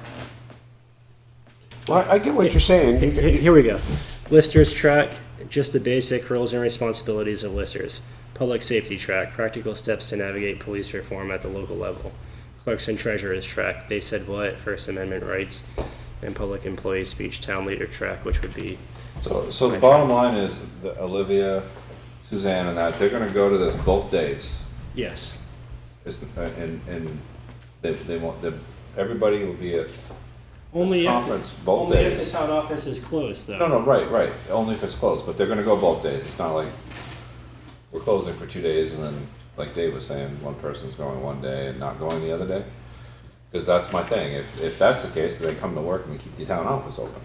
I'm not opposed to training, just, I guess. I guess the question that answers that is, what you just read that's being offered for like the clerks, which is Suzanne and Olivia, is the schedule, hang on, Paul, is the schedule on the 26th the same as the schedule on the 27th?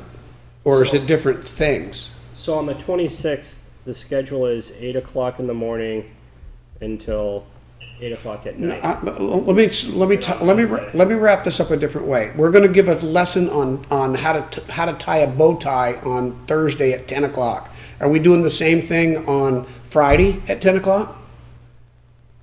In other words, is the training The same seminar is the same on the next day. on the next day? Except Thank for you. maybe a different time. Yes. Oh, no, they're not the same trainings. no. Oh, okay, that's what brings us to, it's 2 different days of It's a 2-day continuous training. Okay. And VLCT does the town All fair right. annually. So now, back to my other question. The 26th and 27th, what days do those fall on? Wednesday, Tuesday and Thursday? Wednesday. Tuesday and Wednesday? Right. So middle of the week. Can I just say one thing? Yes. So we dealt with this last year. How did we deal with it? I thought there was a training that they all went to last year. There was. Do the other do this? Do the other towns also? Is this like statewide? I'm not sure if this is the same training that I'm thinking of that took place. That's my only question. It's the same training that took place last year. And the So it's town, something, and the town so office it's is something closed. that's for all the towns? Yeah, I was just wondering how other towns deal with their employees going for training for a couple days. Because I thought we dealt with this last year, and each year it's different, and it's something that they go to. That's what I'm trying to ask.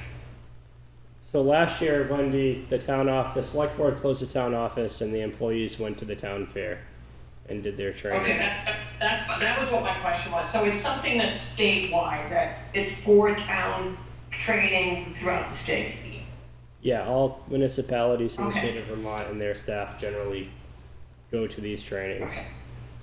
Okay, because They're I pretty thought we big. dealt with They're this. like, when you go there, it's pretty jam packed with, and it's a good networking event too for people.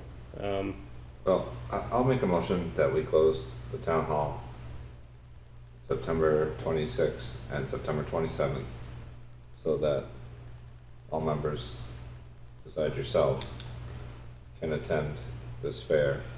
And I'd like to, afterwards, one of your manager reports, hear what everybody was able to do or attend. Do I hear a second? Second. Motion's been made and seconded. The only thing I would say is that the motion doesn't need to exclude the town manager if he decides to go. Oh, Exactly. okay, yeah, I'm I sorry. was going there. I'm If you sorry. can fit it in. Thank you, Yep. yeah, anybody that's wants to go can go, sure, absolutely. I Sorry. think generally Ray goes to these. He went to the Yeah, last year. everybody. Because there's a highway department. He doesn't work in the track, town There's office. a police department track. So No, it's fine.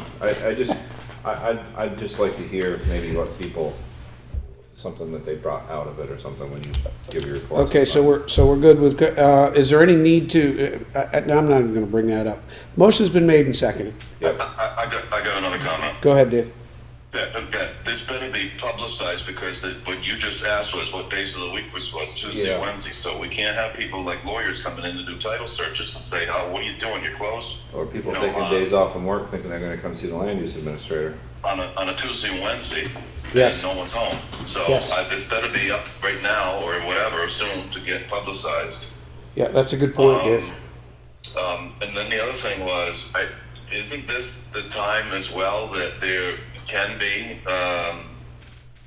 board members go, not necessarily employees, or is this a different thing? This isn't VLCT? yeah, this is a different thing. This is the town fair, but board members Okay. are welcome to attend if they'd like to go. Okay, To learn so it's about- not one for What do we get paid? boards. Yeah. Mileage reimbursement. Usually though, the town has before any board members, it actually is, the one we went to, Mike, was pretty helpful with Bill Yes. Hall there. Yes, and it was. You get lunch, and, you do learn more than you think, especially on accounting. I also did one on zoning and planning years ago with the judges from Yeah. the E-Court. I did that one too, that was. It wouldn't be bad if younger people wanted to go up to, and I don't know whether they do this or not, but it sure would be worth putting the bug in their ear for VLCT to have Robert's rules discussed, things like that. Mm-hmm. This is where we usually get the release of our health care as well for Blue Cross Blue Shield and everything. Ladies and gentlemen, it is getting late, so I kind of want to move along if we can. Yeah. Do I hear any further discussion on the motion? Hearing none, all in favor of closing the town office, 9:26 and 9:27 for the Vermont VLCT Town Fair, signify by saying aye. Aye. Aye. Wendy? Aye. Thank you. It's unanimous. Collaborative Strokes LLC request to cater permit at a wedding. For a catering permit at a wedding, how's that? Do I hear that motion? I'll make it. It's Saturday, August 12th from 2023 from 4 to 9 p.m. at 396 Lottery Lane. Include that in the motion. Do I hear a second? Okay, go ahead. Do I hear a second? Second.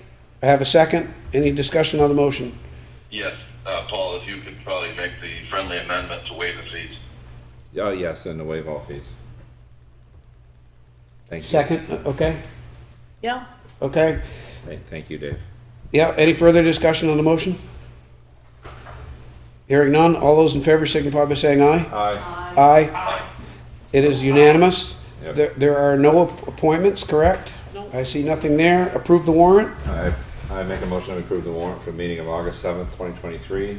General fund payroll is $24,660.86. Operating expense, $66,511.74. Highway fund payroll is $16,745.15. Operating expense, $40,979.88. Solid waste management payroll is $2,899.84. Operating expense is $2,510.82. Library payroll is $3,503.94. Grants is $1,565.89. Parks and Rec is $3,750 for a grand total of payroll of $47,809.79 and operating expense of $115,318.33. Do I hear a second? I'll second. Motion's been made and seconded. Any discussion on the warrants? I don't have any today. Thank God. I went through it all this weekend. Cannot. Woo-hoo! Believe it or not. All right, motion's been made and seconded. Any further discussion on the warrants? Hearing none, all those in favor signify by saying aye. Aye. Aye. Motion. Aye, it is unanimous. Any other business? Yeah, I want to put on the agenda, in the planning commission, meeting, we had a PUD hearing and we had a letter that was submitted from the chief of police, indicating that, he was saying that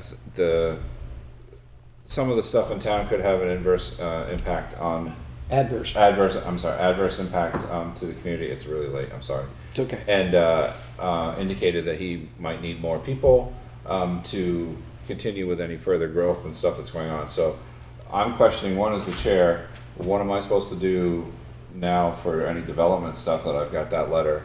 And two, I think I wanted to make sure that the board was able to see it and the select board be able to maybe act on it, and maybe the chief of police can come in and give more detail of maybe what his call log is, of why, of what his proposals are, or whatever. Or maybe that definition needs to be included on the form. Well, Exactly what your point is.